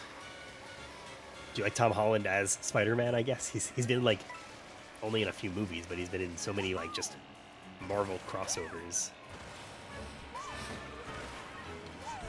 Don't understand why Spider-Verse has to be in parts. Yo, that's another one. Like, I hope that they're taking their time because, like, they're putting a lot of care and energy into the movie. But, like, I did not like Spider-Verse, the second Spider-Verse movie, all that much. I know people, like, loved it. I think people liked the memeability of it and stuff and, like, all that. But I just didn't really like it all that much. I wanted to. Like, I love the idea. I like the animation style. I like that they do something different. The first one is great. But second one, not so much. And it also feels like you can't really just watch the second one because you're waiting on a third one. I feel like the first one kind of ended and, like, yes, there's more to it, but like there didn't have to be more to it. It feels like they made the second one out of obligation, and now this third one or whatever it is.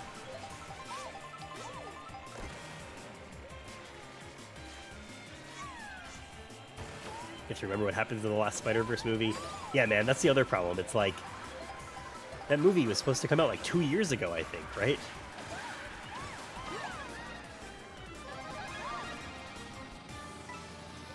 Like, so unfortunate. I mean, I hope that it's a good movie and, like, there'll be a reason to go back and watch the previous one and see the new one, but I don't know. I feel like I'm being such a pessimist about it. I feel bad because I want to like this stuff. I'm excited for whenever the next Spider-Man movie comes out. I think the Brand New Day storyline is interesting. I think, if I'm not wrong, it's a little bit controversial. I think people don't really like the Brand New Day storyline, but I'm reading the graphic novel for it right now, or, like, you know, the combined comics into an anthology. And it's interesting. It's very much about Peter Parker rather than, like, being about Spider-Man. But maybe that makes sense because we haven't really seen Tom Holland be, like, Peter Parker. Like, he's not like this New York kid. He's barely been in New York, and the last movie was, like, all about the cameos. Yo, we're soaring.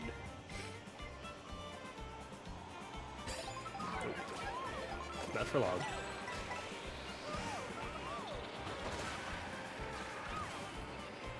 Yo, is Peach the best character in the game? Is that what I'm learning right now?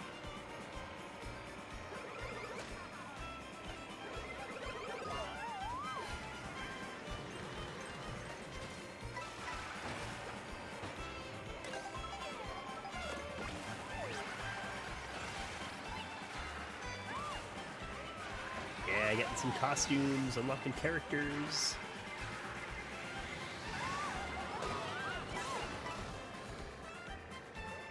You want 90s Spider-Man to be in the Spider-Verse? Yeah. I've even heard rumors that, like, what am I doing? I even heard rumors that, like, the PlayStation Spider-Man will be in the Spider-Verse. Like, what's up with that? I think Sam Raimi nailed it the first time. I could not agree anymore. I think those are the perfect Spider-Man movies. I even like the third one a lot. I think the third one is great. I think it's a ton of fun.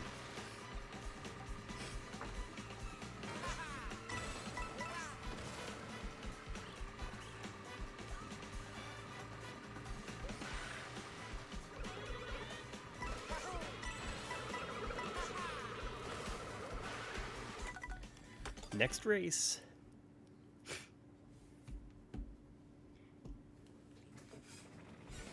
Does anybody in chat have Mario Kart and want to play?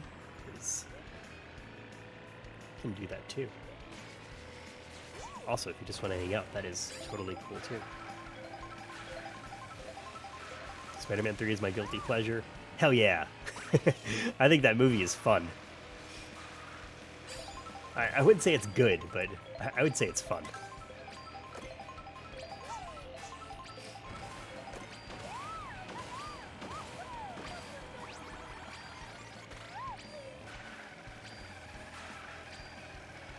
Yo, Drew, you want to play? I'm going to quit right now. I'll start a lobby. Join me.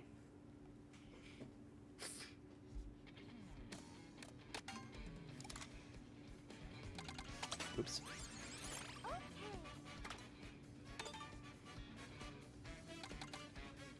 Yeah, I'll start a room.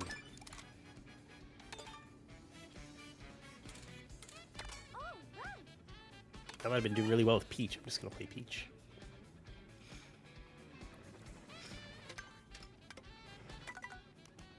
I'll share the room key if anybody else wants to join, but Drew, this room idea is for you.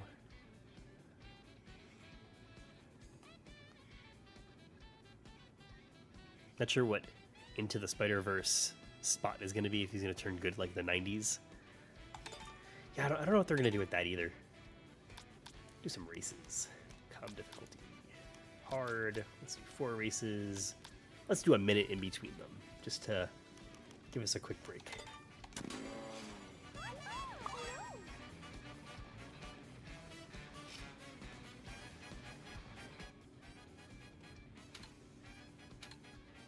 Oh, I usually do random, but I like this Safari one. I think it's fun.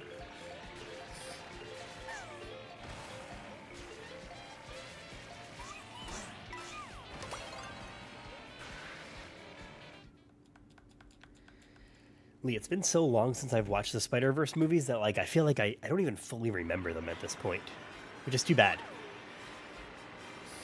I remember the 90s cartoon. Turned out good because of a person. Yeah, maybe I should like look up the lore.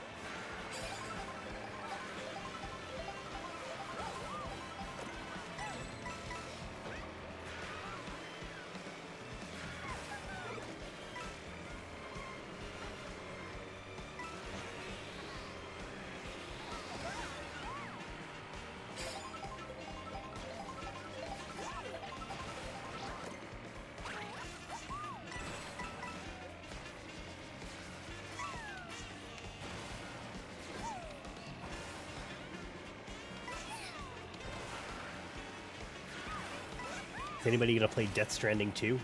I still need to play Death Stranding 1. I've started that game so many times, and I like love the vibe of it. I just need to like sit down and play it. I'm such a bad Kojima fan.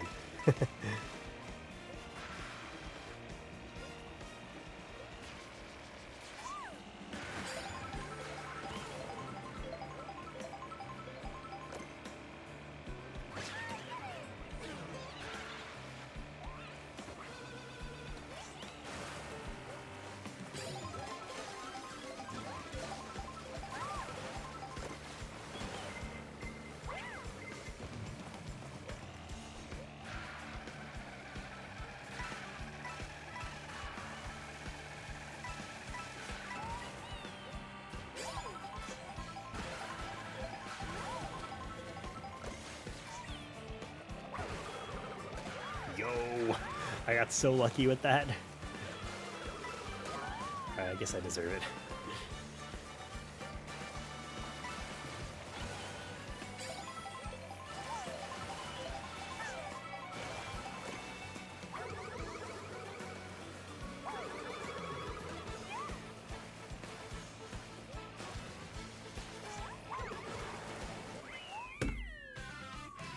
Second. I could have sworn I was gonna get first. What happened?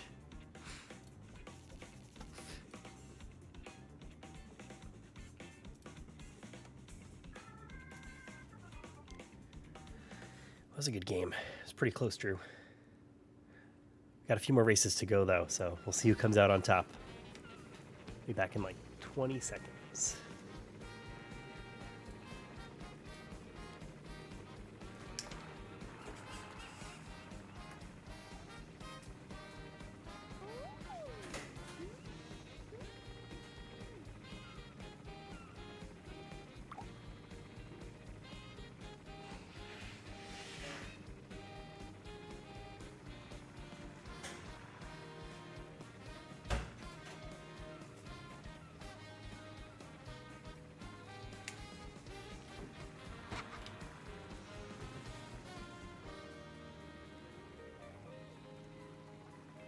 Alrighty, we're back.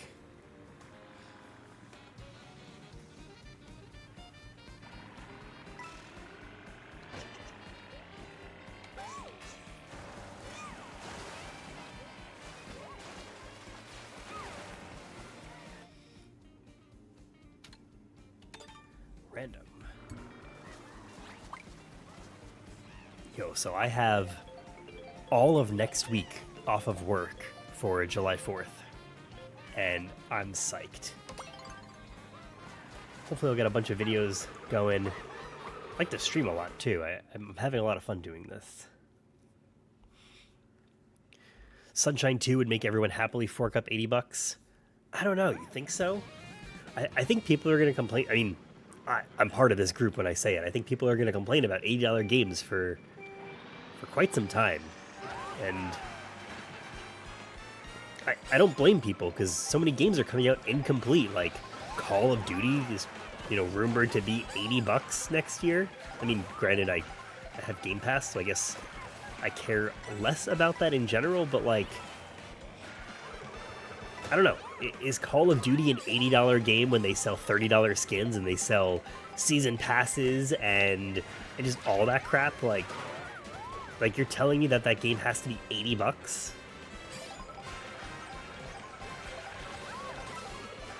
I think it's not to like undervalue a game or like the work that people put into these kind of games, but I don't know. Sometimes if there's like additional purchases in the game, I feel like it's not super fair.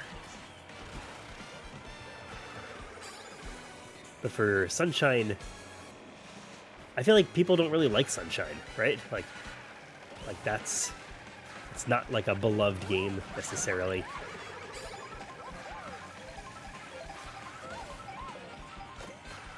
I think Odyssey 2 is what people want.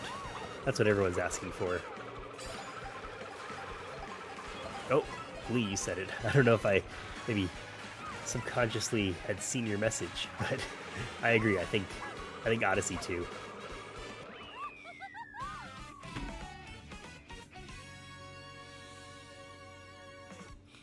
They're rehashing Mario Karts. You know what I would really like them to do? I don't think they ever will.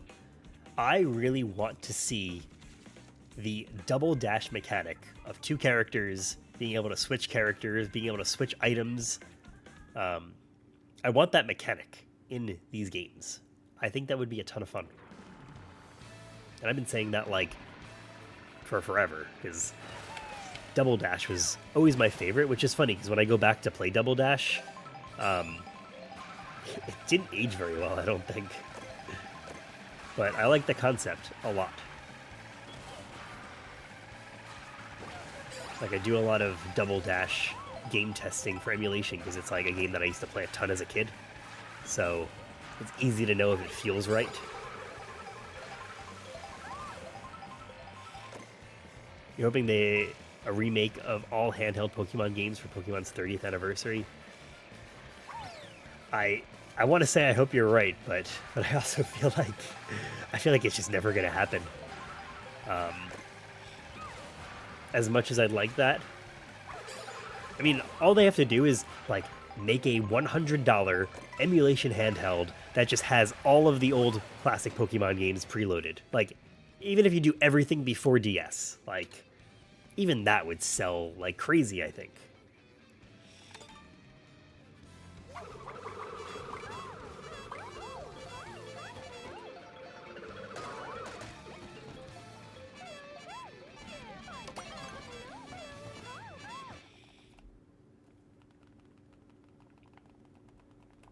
What should happen if they shut down Pokebank? There's no way for us to get the old Pokemon. I never used Pokebank. Isn't it like discontinued or something? And like only if you're a current user of it, you can keep using it or something? Is that how it works?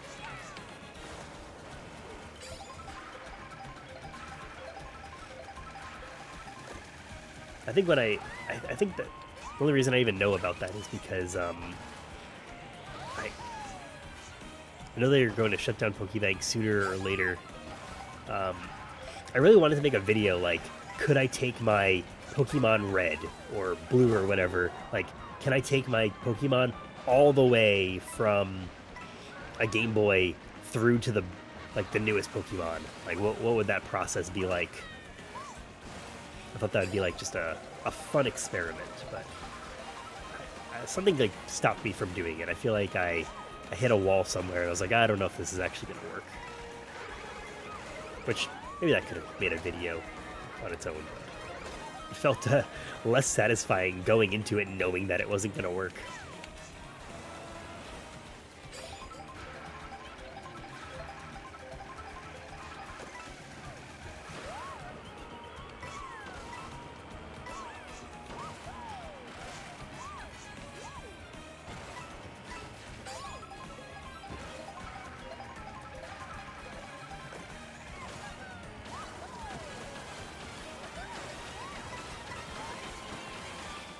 They do remake it, they can add mythical Pokemon to each. I guess I can't read chat and race at the same time. Mythical Pokemon to each color. Yeah, wouldn't that be cool? Like if they added stuff to the old games. I mean, people do that all the time with the ROM hacks and stuff, right? So we know they can do it.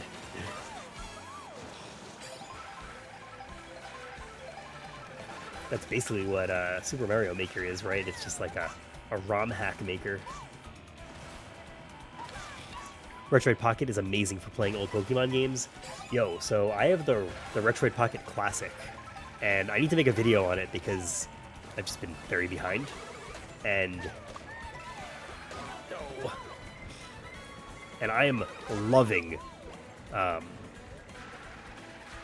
the Retroid Pocket Classic. I think that might be the best way to play Game Boy games through emulation. I'm excited to like make a full video on that. I think that'll be a lot of fun. I also just ordered the Trim UI brick because they're releasing a metal edition, and I think that sounds like a lot of fun too.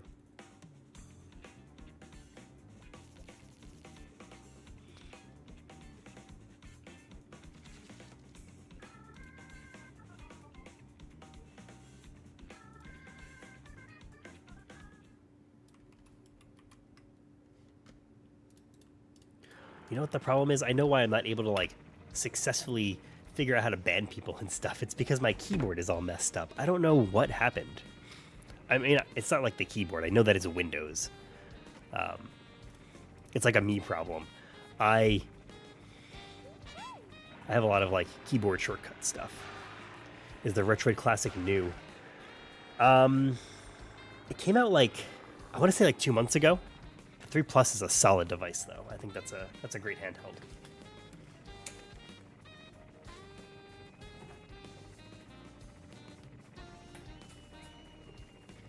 I got up to show you the Classic. The Classic is, it's interesting. They released this one, which is like a Sega Saturn edition, because it's got the 6-button layout. And then I also picked up the Pokemon style edition of it, and the spoiler is like I love this one, and I do not really like the Sega Saturn edition. I mean, if I liked Sega Saturn, if I had like an affinity for Sega Saturn, I'm sure that it would be great. But also Sega Saturn emulation like isn't awesome. It's a little bit wonky. Somebody, I think in the last stream, and I meant to check it out, last week somebody told me that NBA Jam, the best version of that game, is on the Sega Saturn. So I've actually been meaning to try that because I love NBA Jam. Like, I don't even own a Sega Genesis, but I own a boxed copy of NBA Jam. I love that game.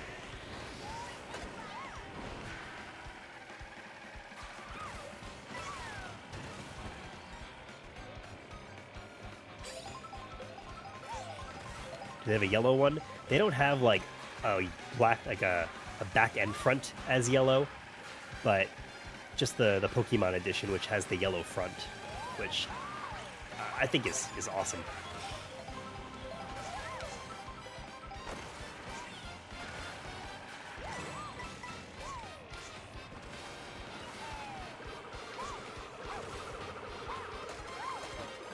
fucked, Mario. If you want good emulation, Steam Deck is the best. Steam Deck is very good at emulation, but I feel like it's... I mean, really what it comes down to is the best device is the device that you carry with you, so whatever that device is. Like, I don't think there's a wrong way to experience retro games anymore, just because the convenience is going to outweigh everything. I think for me personally, I don't really love, I guess, emulation on my Steam Deck. I think it's great, like, for like Xbox 360, PlayStation 3, that kind of stuff. But anything else, I feel like a smaller handheld just is what I would prefer. Like, usually, if I'm gonna, like, sit down and get into, like, a Game Boy game, for example... Okay, what have I missed? I feel like a small handheld, like, it'll be like when I'm on the bus or on a subway or something like that, and I've got just, you know, some time to kill. And Steam Deck is for, like, when I'm gonna sit down and play for an extended period of time. Like, that's like if I'm on an airplane or something like that. Hate the Game Boy, it's too fat. Talking about the, like, original, like the OG Game Boy DMG.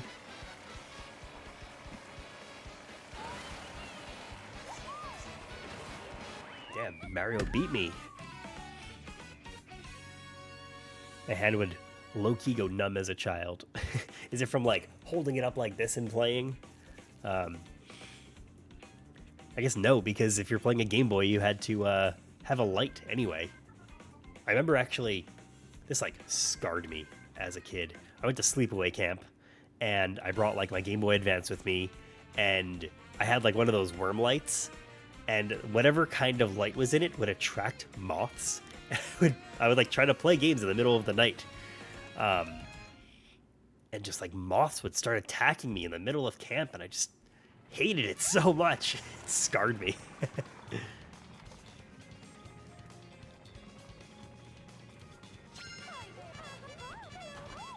Shally, welcome to Twitch chat. Thanks for the follow.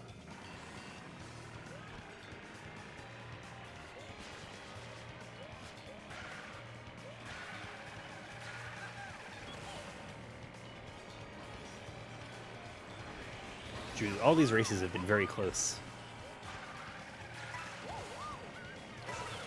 Oh yeah, if anybody's got a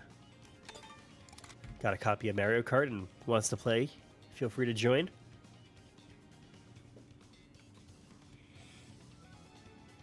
Yeah, man, Mario beat me. I'm pissed. I'm doing well. Just playing some Mario Kart. We've been playing for, like, well, we probably just chatted and stuff for well, like 30 minutes or so. So we've been playing Mario Kart for like 90 minutes. Just fun. I'm loving it. Drew, get ready. We're doing a knockout tour.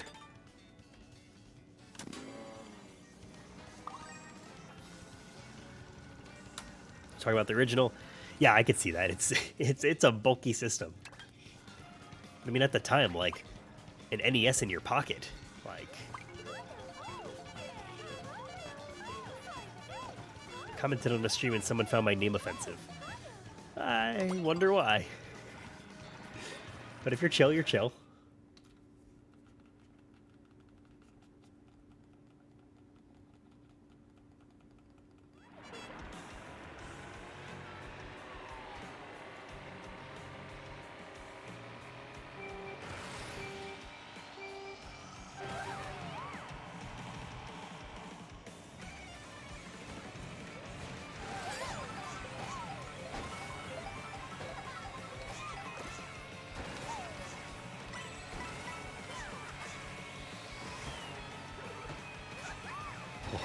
Trying to stay away from that green shell. At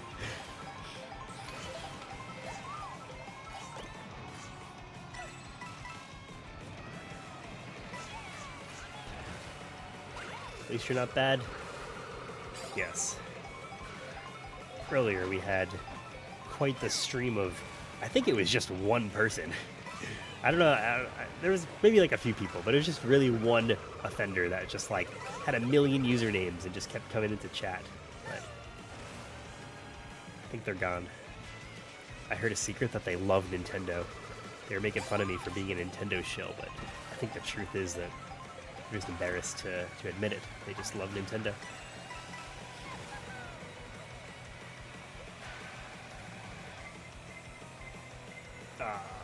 No.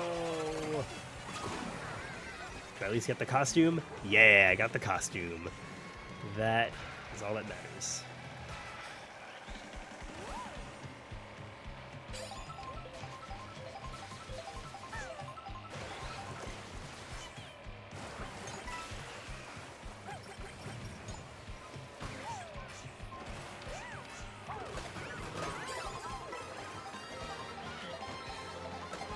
Insensitive but kind of funny. Yeah, that's pretty much what I interpreted it as. If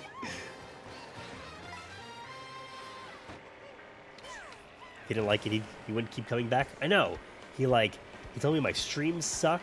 He hates Nintendo, but like there he was. He was hanging out for like felt like an hour. But whatever, man. You do you.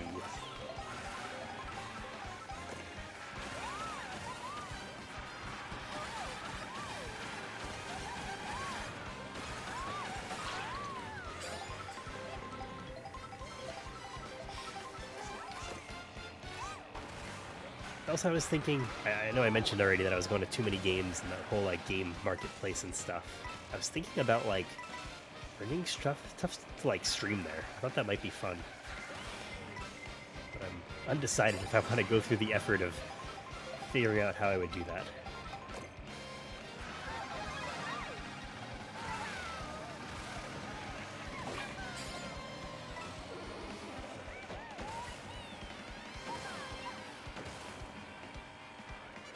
Toad's Factory music is legendary, and all the music in this game is great. Like, maybe that's why it was $80. Maybe they, like, really went all out for the budget of the music in this game. I mean, Mario Kart music is always pretty good. Like, Baby Park, legendary.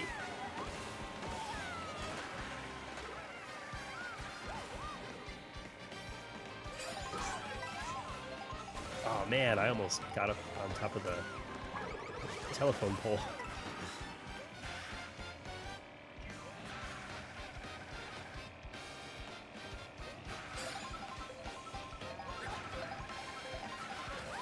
Yeah, I keep going back and forth, like $80 for this game, but there's a lot of great things about this game.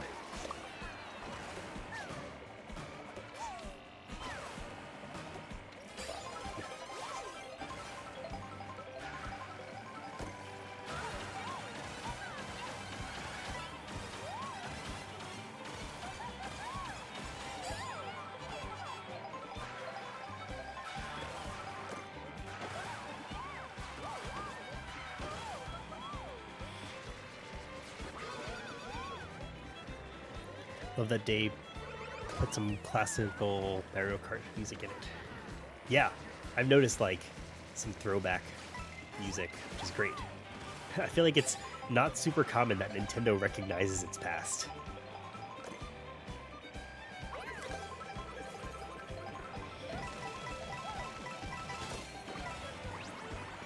New costume? Hell yeah, Farmer Peach.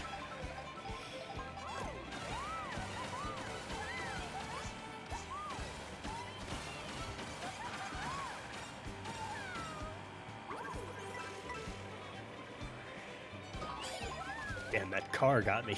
Did I say I'm going to get the new Donkey Kong game? Yes. I don't think I specifically said I'm going to get it, but I am definitely going to get it. I think it looks pretty great.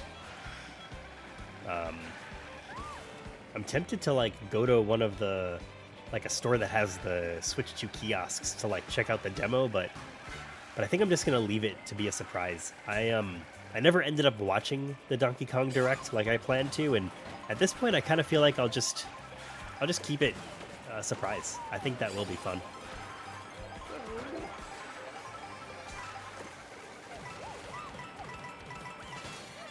Yeah, I'll definitely check it out.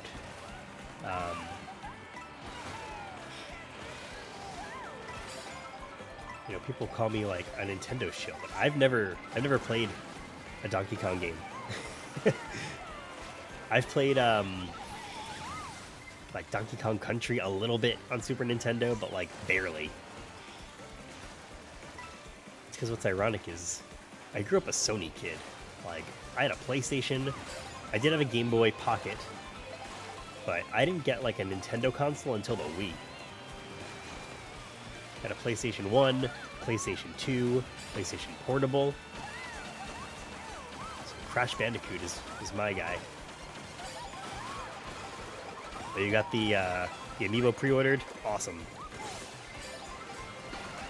When there's some cool Amiibos, I definitely go out of my way to pick them up, for sure.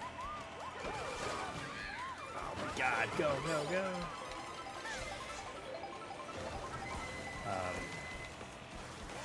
I find some good prices, like, used, actually. Like, found some garage sales recently where people were just, like, getting rid of some Amiibos. I think the only brand new one that I bought was, I bought Sora. I like Kingdom Hearts. I can't wait for Kingdom Hearts 4. I just want information about it. Like, I know they recently said, like, they acknowledged its existence recently.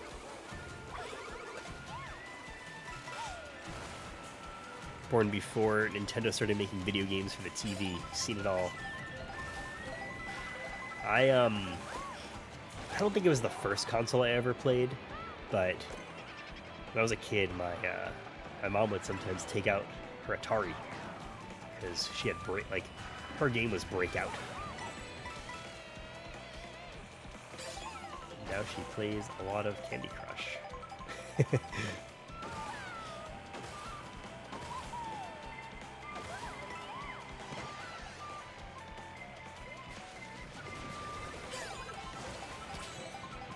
Yo, give me that crown.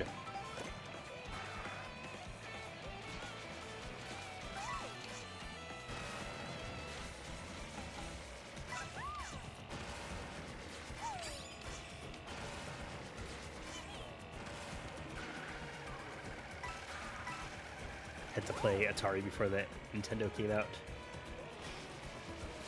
I mean, I'm sure at the time, like, Atari was great. But I just remember my mom took out the Atari and she was like, all right, we're going to play Breakout. And I was like, oh, you have Pac-Man? And we put on Pac-Man and, like, it was like the worst version of Pac-Man I've ever played in my life. I remember as a kid being really disappointed about that.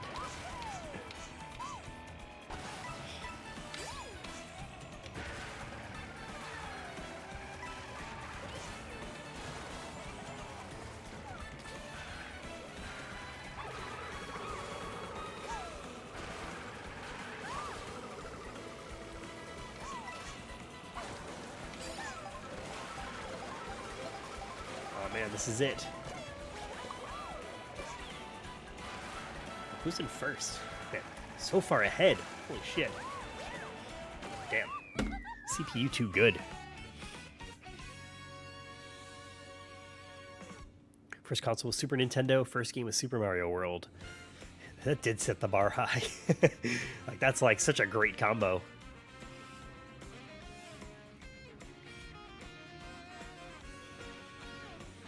Drew, what happened? 5th place. We started out like neck and neck.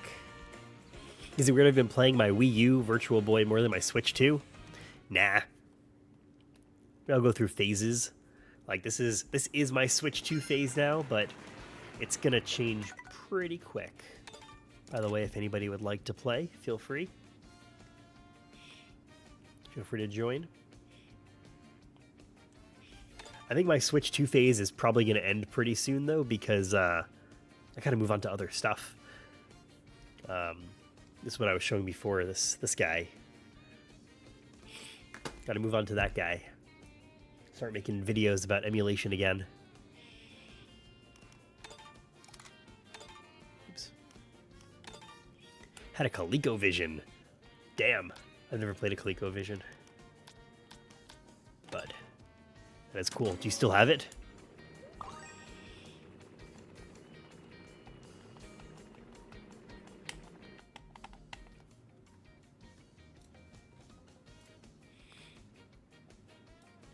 Shally, I'm sorry. I don't have like combined chat, but I keep coming back. There's something missing in your channel. You got the costume that matters. You notice there's something missing in your channel. What do you mean? Why don't you add panels on your channel? Oh, you mean like on the profile for Twitch? To be honest, I've been really bad about investing time in like just having Twitch stuff. I've kind of gone like through phases of like streaming. I feel like I started on Twitch like I tried streaming like 2 or 3 years ago. Actually, and I have to do it again because Drew, you're gonna think this is funny. I haven't like I go to San Diego Comic-Con every year, and I sell pins and Game Boys, modded Game Boys. Like I'll buy broken ones and add IPS panels to them and stuff. And I have like 12 Game Boys, 12 Game Boy Colors, and like 6 or 7 Game Boy Pockets, and I haven't modded a single one yet. And Comic-Con is the end of July. I'm so far behind. So that was my side tangent of that's what I started doing on Twitch. I was just kind of like hanging out, modding Game Boys, and that was pretty fun. Oh god, get me out of here. And then like I don't know, I just kind of fell out of streaming, but with the Switch 2, I feel like it kind of got me back in. Like maybe like a few months ago, I got like Clone Hero set up on my computer, and I was like, this is fun to stream, let's do that. And I did that for a little bit on Twitch, but nothing really stuck. But maybe this time it'll stick. Am I afraid of accidentally putting my MIG switch in the wrong switch? I am actually terrified of that. Every time I'm about to use the MIG switch for a video, I like double and triple check that it's the right switch. It's not too hard to tell because the right switch, the band one, has nothing on it. Like it's got no icons on the home screen. Well, now it does because I just use the MIG switch a lot. But like, it doesn't have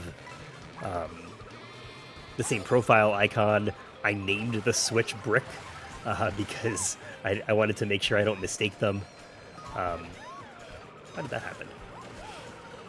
So it's definitely a slight fear I have.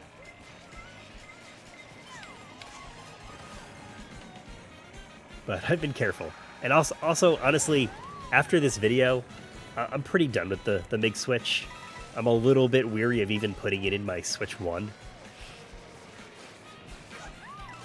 And I mean, I'm probably not going to go back to the Switch 1 anyway. There's really no need. I mean, I know that there are still some games that are like not fully compatible with Switch 2, but the compatibility is high enough, and it's compatible with all the games that I personally care about. So, yeah, I think MIG switch goes on the shelf behind me. Part of the collection now.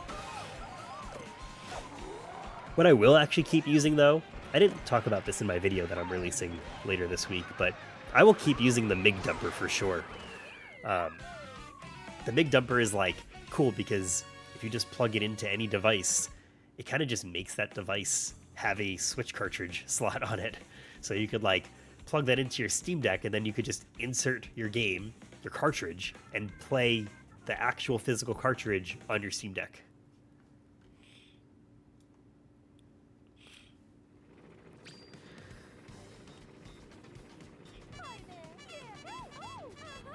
The only game I remember on it is Mousetrap. I don't even know that game. It's like the 3DS is bricked. Nah, man, you gotta hack your 3DS. That's actually... I really want to make a video about 3DS because I went through like such an adventure with 3DS. I bought my 3DS actually... Like, I didn't have one until COVID, actually. Like, right as COVID was happening, I saw that, like, basically they had like a fire sale of 2DS. New 2DSs or whatever, and that's when I bought it. And then I went down the path of like when they shut down the shop and everything, I was like, man, 3D gaming is gonna be like just a lost form. I better pick up a 3DS, like an actual 3DS. So I picked up a 3DS XL, and as I was playing it, I was like, you know what? I kind of feel like a smaller screen would look nicer.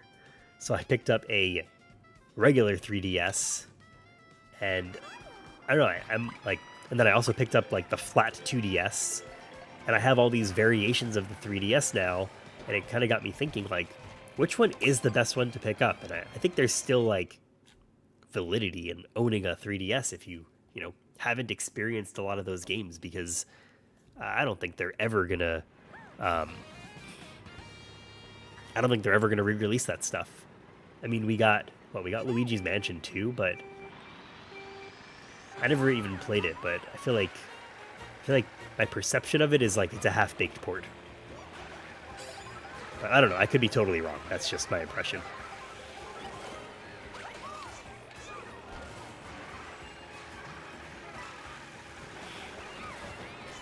Hacking 3DS isn't gonna get the people back from New Leaf. Got the Animal Crossing. I never got into Animal Crossing. The only time I played Animal Crossing was when I was testing the Big Switch on the Switch 1 last year. I bought 2 copies of it to like test out multiplayer and stuff. And I was like, oh, I could see that this is pretty fun, but damn, that was bad. But it never like hooked me like it hooked everyone else. I think that was also like a product of its time, like the Switch one coming out during COVID.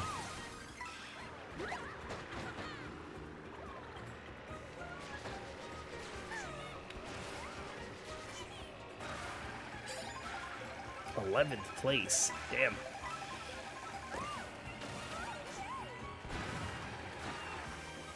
No. Oh, yeah.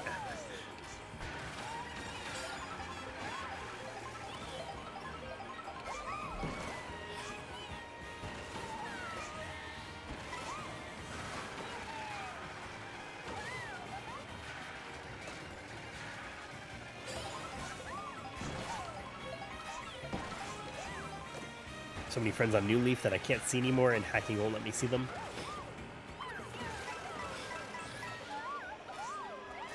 Yeah, I mean, I guess like from that standpoint, like, yes, there's a lot of things that are just lost. I know on Wii U there's like Pretendo, like that's the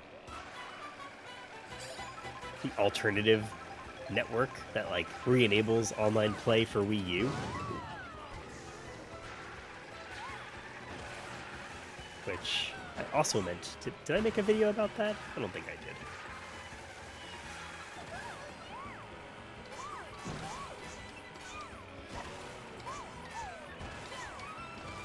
Actually had a weird experience with that Pretendo stuff. The guy that ran like one of those servers that would like give you the keys, he like wanted me to buy his whole business for it and like continue running it. I was like, I don't understand. Why would you want me to do that?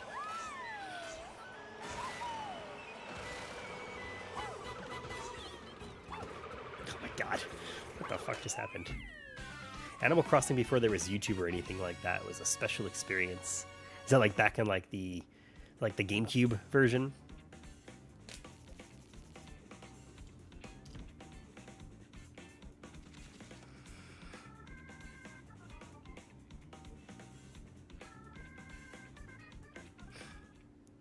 My parents are on vacation right now. They're in the Galapagos Islands, and they're sending me like crazy pictures. Let's see. Like so many animals. I love it.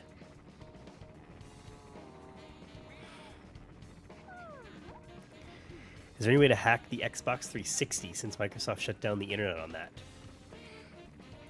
Are there any software hacks for that? I don't know, actually. I know that there's definitely mod chips.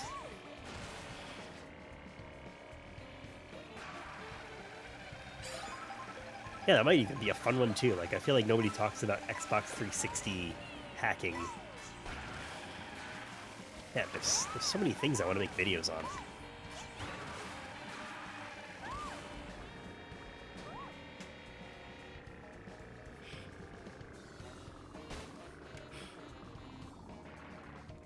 GameCube version was amazing. Only we had official holidays in Animal Crossing. Really? I didn't know that.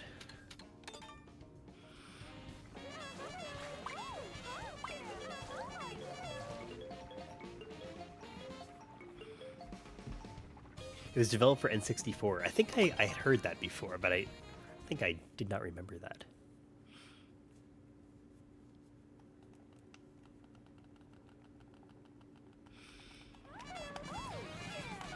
Oh, Oboe! You were playing last time we played. I think you destroyed us.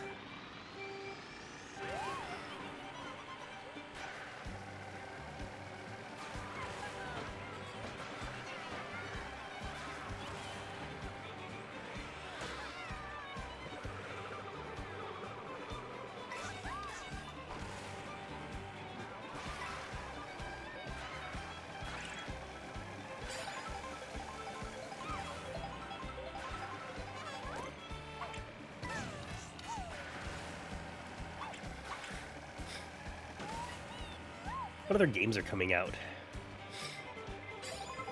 Been hearing about a direct supposed to happen soon from Nintendo. Yo, you know what game I really want to play? This is crazy that this is the game that I've been looking forward to for like years. I don't even remember the name of it.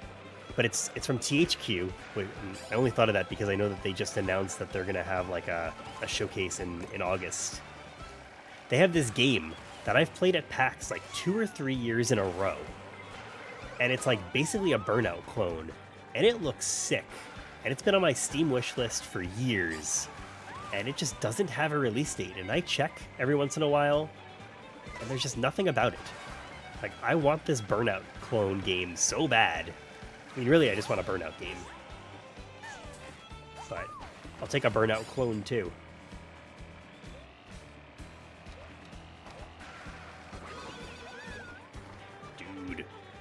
Drew, I'm coming after you now. Oh my god.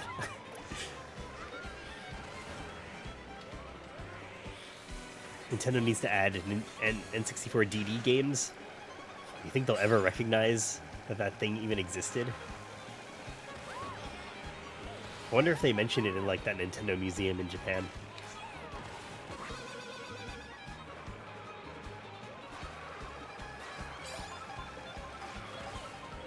They should re-release Animal Crossing, the N64 version too. I think there are games that like Nintendo doesn't believe in like resharing with the world. Did you get the camera for the Switch too? I did. I actually haven't used it at all really. I used it like the night of the release. And I just used it like to quickly show it in my video, and that's really been it. It's sitting. I was gonna say it's sitting right here, but I don't actually see it. Where is it? I don't know who was asking before, but somebody was asking if my Switch 2 gets hot. It does. I just felt my hand over the dock, or by the dock. It's definitely working hard.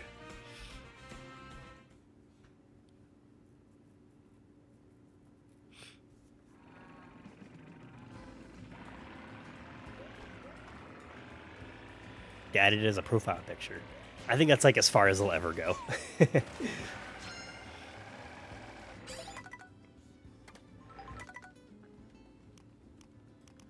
What should we do? Let's do one more knockout tour.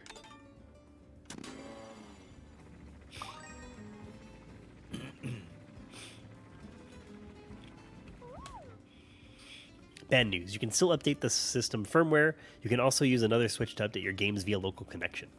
I didn't try the local connection thing.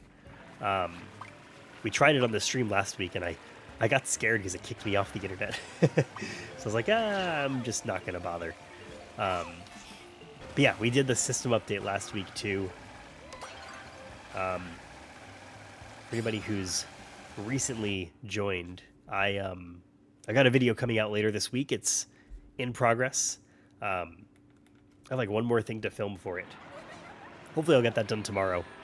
And it's all about kind of like just summarizing and putting all my final thoughts together about the ban and kind of what it really means. Talking about, ban versus brick. That's a fun, controversial topic to get into. They should also do their e-reader. Yo, you know that They have what's it called? Super Mario Advance. Which one is it? Like the second one or third one? It includes all the e-reader levels, which is sick. Like, it's crazy that they did that. Like, they literally included a ROM hack on an official Nintendo software. We'd love to see them re-release Nintendo Land. I'd like to see them bring Street Pass back in some way. Like, people bring their Switch 2s with them everywhere. Like, it's such a travel device. Like, Street Pass would do so well.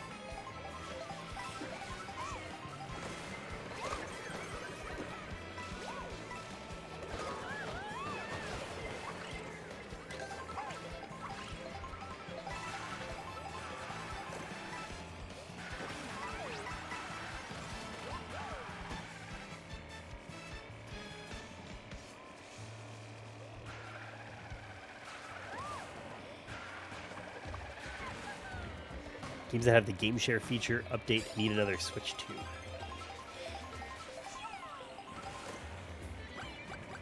2. Games that have the game share feature need another Switch 2.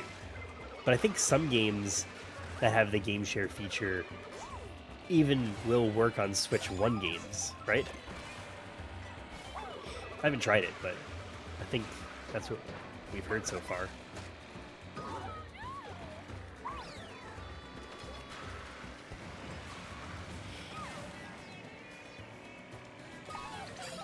The Game Boy, the only handheld you had during school was the Game Boy. I mean, that's sick. Like, the Game Boy is, I think, obviously, like, the ghosting on the screen is bad and stuff, but, like, Game Boy games, a lot of them really hold up to today. You can game share to a Switch 1. Yes, sorry, that is what I meant.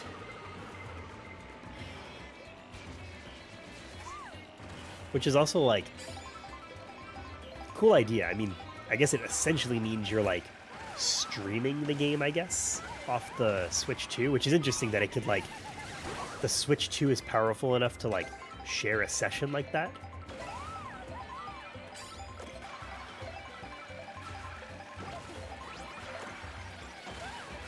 Also, a lot of people are, like, talking about, like, the power of the Switch 2, and it's already underpowered and stuff, but, like, this is just, like, the first set of games coming out. I kind of feel like we're going to see some really interesting games and really impressive ports. Oh, man. Tested game share from one Switch 2 to another using Survival Kids. It works pretty well. Pretty sure it's a streamed feed, like, say, Moonlight. Oh, interesting. Yeah, cool. That's I guess what I was thinking it might be.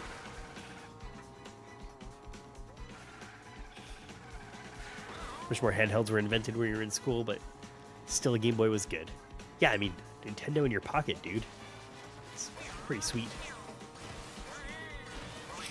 One game that I've been playing a lot of on Game Boy, actually, well, really for Nintendo, and then I'll play Game Boy sometimes, is I really like the Felix the Cat game. I think that game is amazing. I think Game Share is basically Nintendo leveraging NVENC encoder that NVIDIA built. That makes sense. Forgot about Game Gear. Yeah, but Game Gear was a big, bulky mess. It was interesting. It was a cool system. I never had one, but I've been wanting to maybe grab one used and do a mod to it or something, update the screen, stuff like that. Brick Switch 2s still have a future, especially with the keycard backlash. I don't think keycards are going to go away, unfortunately. I think it's Nintendo's... You know, what's actually interesting is, like, it's not... Like, the game keycard concept isn't new. It's just Nintendo's being transparent about it. And this is the first time that, like, a game company has straight up been like, hey, guys, this does not have the game. It is just the key for your game. Like, we had that for, like, Call of Duty. It had, like, what, like 100 kilobytes on the Blu-ray disc that can hold, like, what, 80 gigabytes? So I think, unfortunately, game key cards are not going anywhere, but I hope people start opting for more physical games. I think just their existence is important, even if I'm not personally buying them. Have I played the remastered of Croc yet? I haven't. I played the game a little bit as a kid, but I haven't played the remaster. Everyone's been talking about Gex. That's the remaster everyone's talking about. I don't think I have any interest in that though. Oops. Kind of crazy it took until 2003 to get a backlit screen. Not having it was a struggle at times. Yeah, man, I feel that struggle. I remember like being in the back of my parents' car trying to play Game Boy and like begging them, "Can I please turn the light on?" And they would say no, of course, because don't need the light. Like I don't need to play Game Boy while they're driving. I feel like if they came out with 8 to 16 gigabyte cartridges, we would see some indies adopt them. Yeah, I hope that that's the case. I mean, what's funny is, I was showing it before, like, these are the 2 game key cards I got to test some stuff out on the band Switch. I got Yakuza 0 and Puyo Puyo, and it's crazy. So on the front it says Yakuza 0 is 47 gigabytes, which would fit on a physical cart. Puyo Puyo is 4 gigabytes. Like, I don't... I don't know why they wouldn't make smaller cartridges. It just doesn't make sense. I mean, we also know that the Legend of Zelda, the Breath of the Wild, and Tears of the Kingdom, those Switch 2 cartridges work on Switch 1, which to me kind of just means you could put a Switch 2 cartridge probably on a Switch 1 cartridge. Or sorry, you could put a Switch 2 game on a Switch 1 cartridge, and like you could probably take advantage of everything that the Switch 2 has. I was kind of wondering if, because the Switch 1 install base is so huge, if like indies, for example, that they would still be releasing a lot of games for Switch 1, and you would buy the Switch 1 cartridge, and then you would like get an update, an online update that would include a Switch 2 patch or something like that. Which obviously, it wouldn't be as good as just having the Switch 2 game, but I mean, it might be like an okay middle ground. Got a headache from you just saying that? What'd I say? What did I do?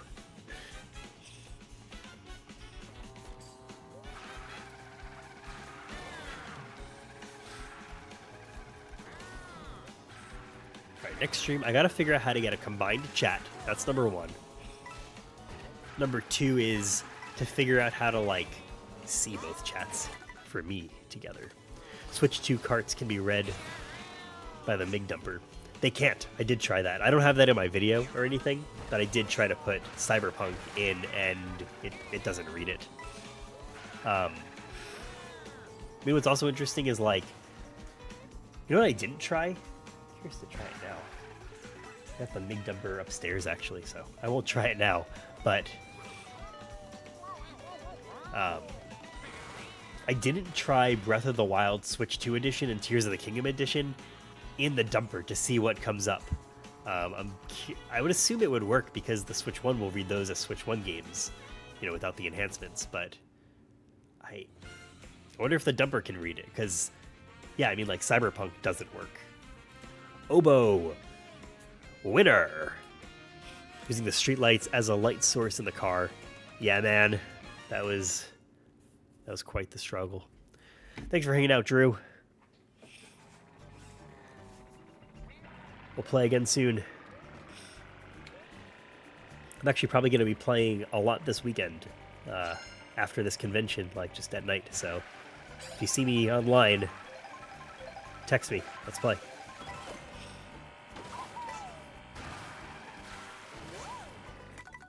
Let's do one more race. I want to do another knockout tour.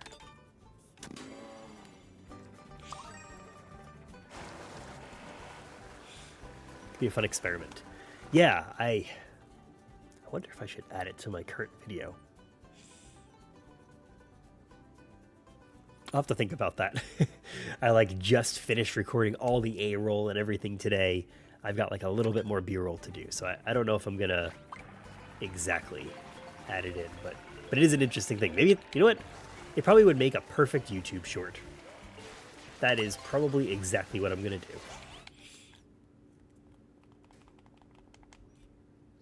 You missed the physical of PC? I still have my orange box for PC, and I still have my Counter-Strike Source discs for PC.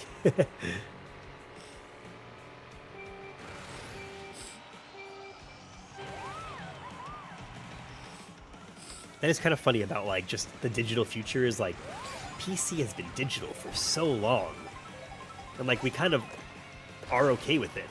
Like I don't remember there being a ton of discourse, which maybe it's because when that happened there like wasn't Twitter to complain about it. Like I remember GameStop carrying used PC games. I remember buying like those battle chest sets for Diablo 2 and Warcraft 3.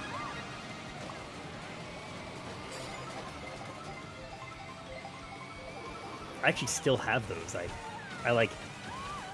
use 1Password for like password management, and I have my original serial numbers for Diablo 2 and Warcraft 3 in there.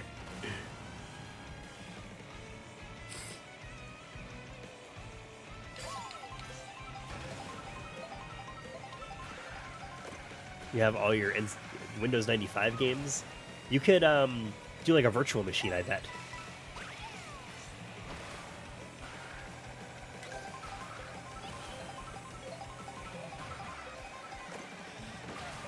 Oh man, the other, talking about like old PCs and stuff, I recently I didn't end up doing it because it would have been too much. I was very curious to like buy an Apple II. Like the Apple II, not the Apple I. That's like not something you could just pick up. But an Apple II feels like they sold so many, it might be fun to like pick that up and see what gaming is like on there. Lego Island, yo.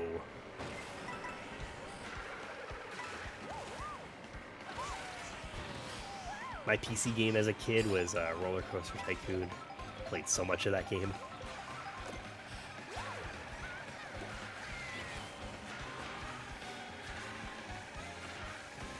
And Age of Empires. Played a lot of that too.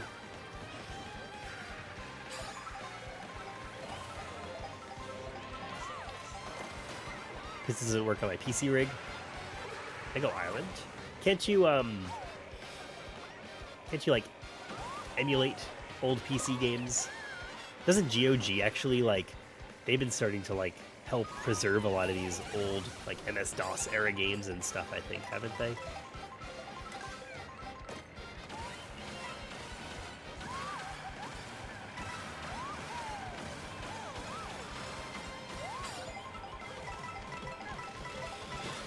I was a kid back in the 80s and 90s. Yeah, I'm a 90s kid.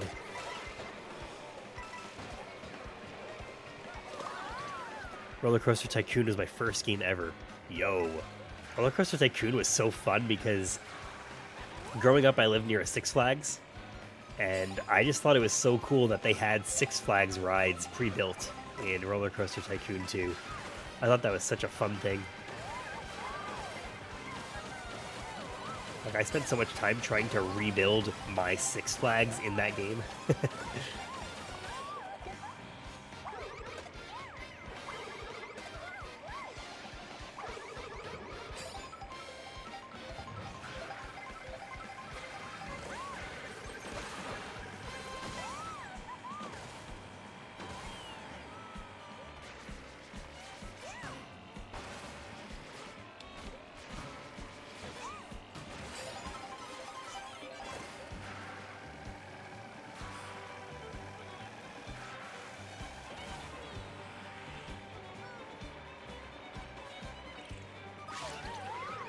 Something like, what was my like first video game ever?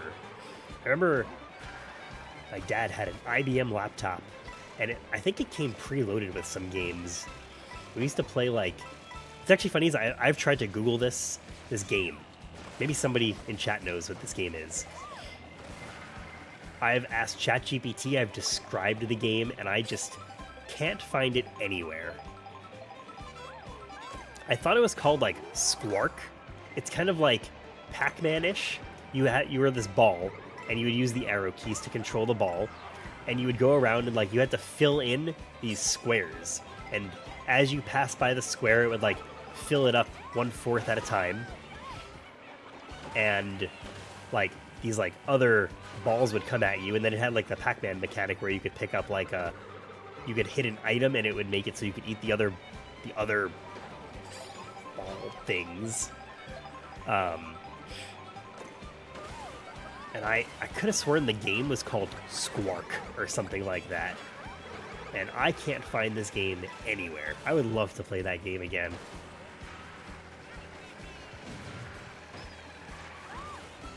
So if somebody knows, please tell me what that game is that I just described. I also played a lot of Chips Challenge as a kid.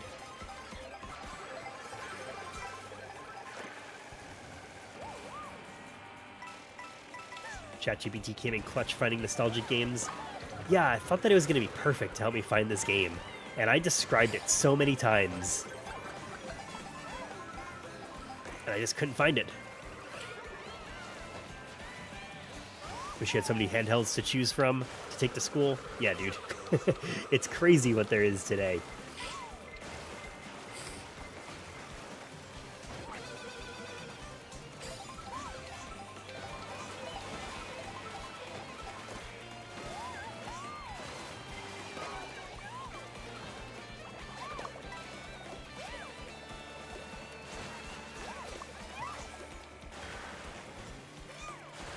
Kids don't know how easy they have it.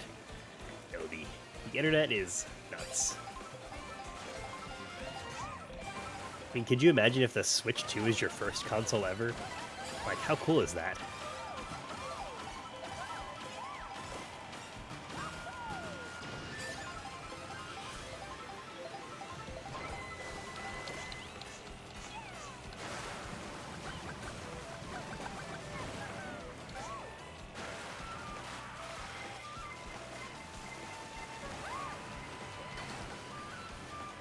Man, that bullet bill almost got me.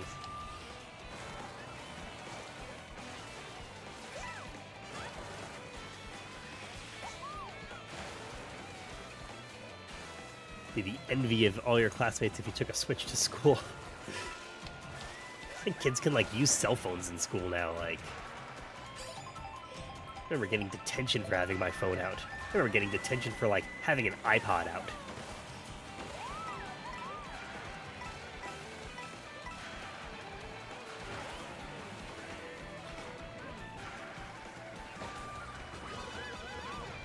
True, getting me with that thing every time.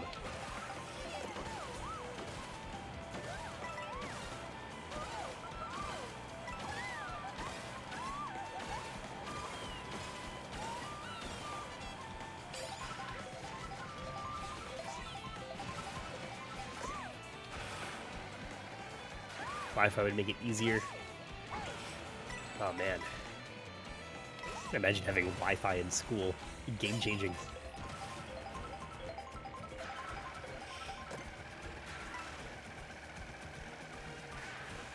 When I was in high school, MySpace was the big thing. Can't imagine, like, going on MySpace in school. I remember, like, waiting to get home to go on MySpace.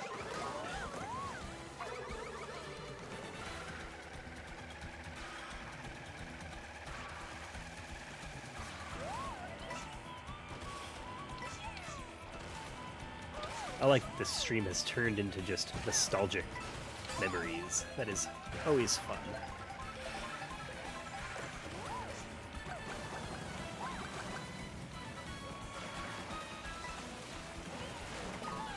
Dude, I own fucking Fireball. God damn it.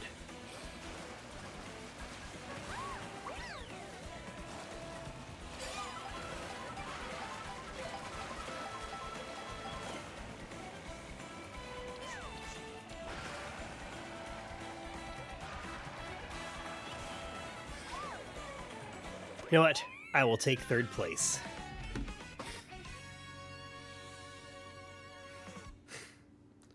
My classmate said he was going to bring the Sega Game Gear for me to look at because I never got it. He never showed it to me. And he lied.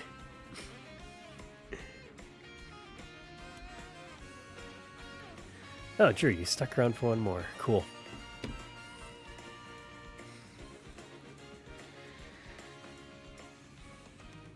Let's see.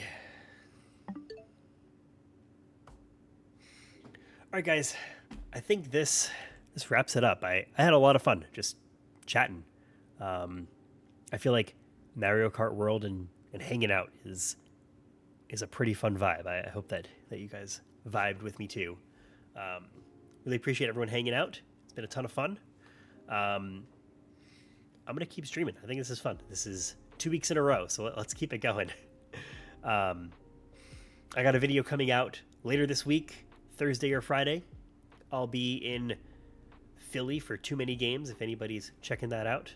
If anybody's checking that out, actually, I've got stickers that I'm giving out. So if you want a sticker, come find me. Oboe, yo, really good races. It was fun. Other than that troll, I had a good time. Yo, that guy was nuts. It all worked out. I'm sure that won't be the last of them, but it was fun to hang out. I really appreciate it. So I will catch everyone later. Watch my video on Friday or Thursday, whenever it comes out. See ya.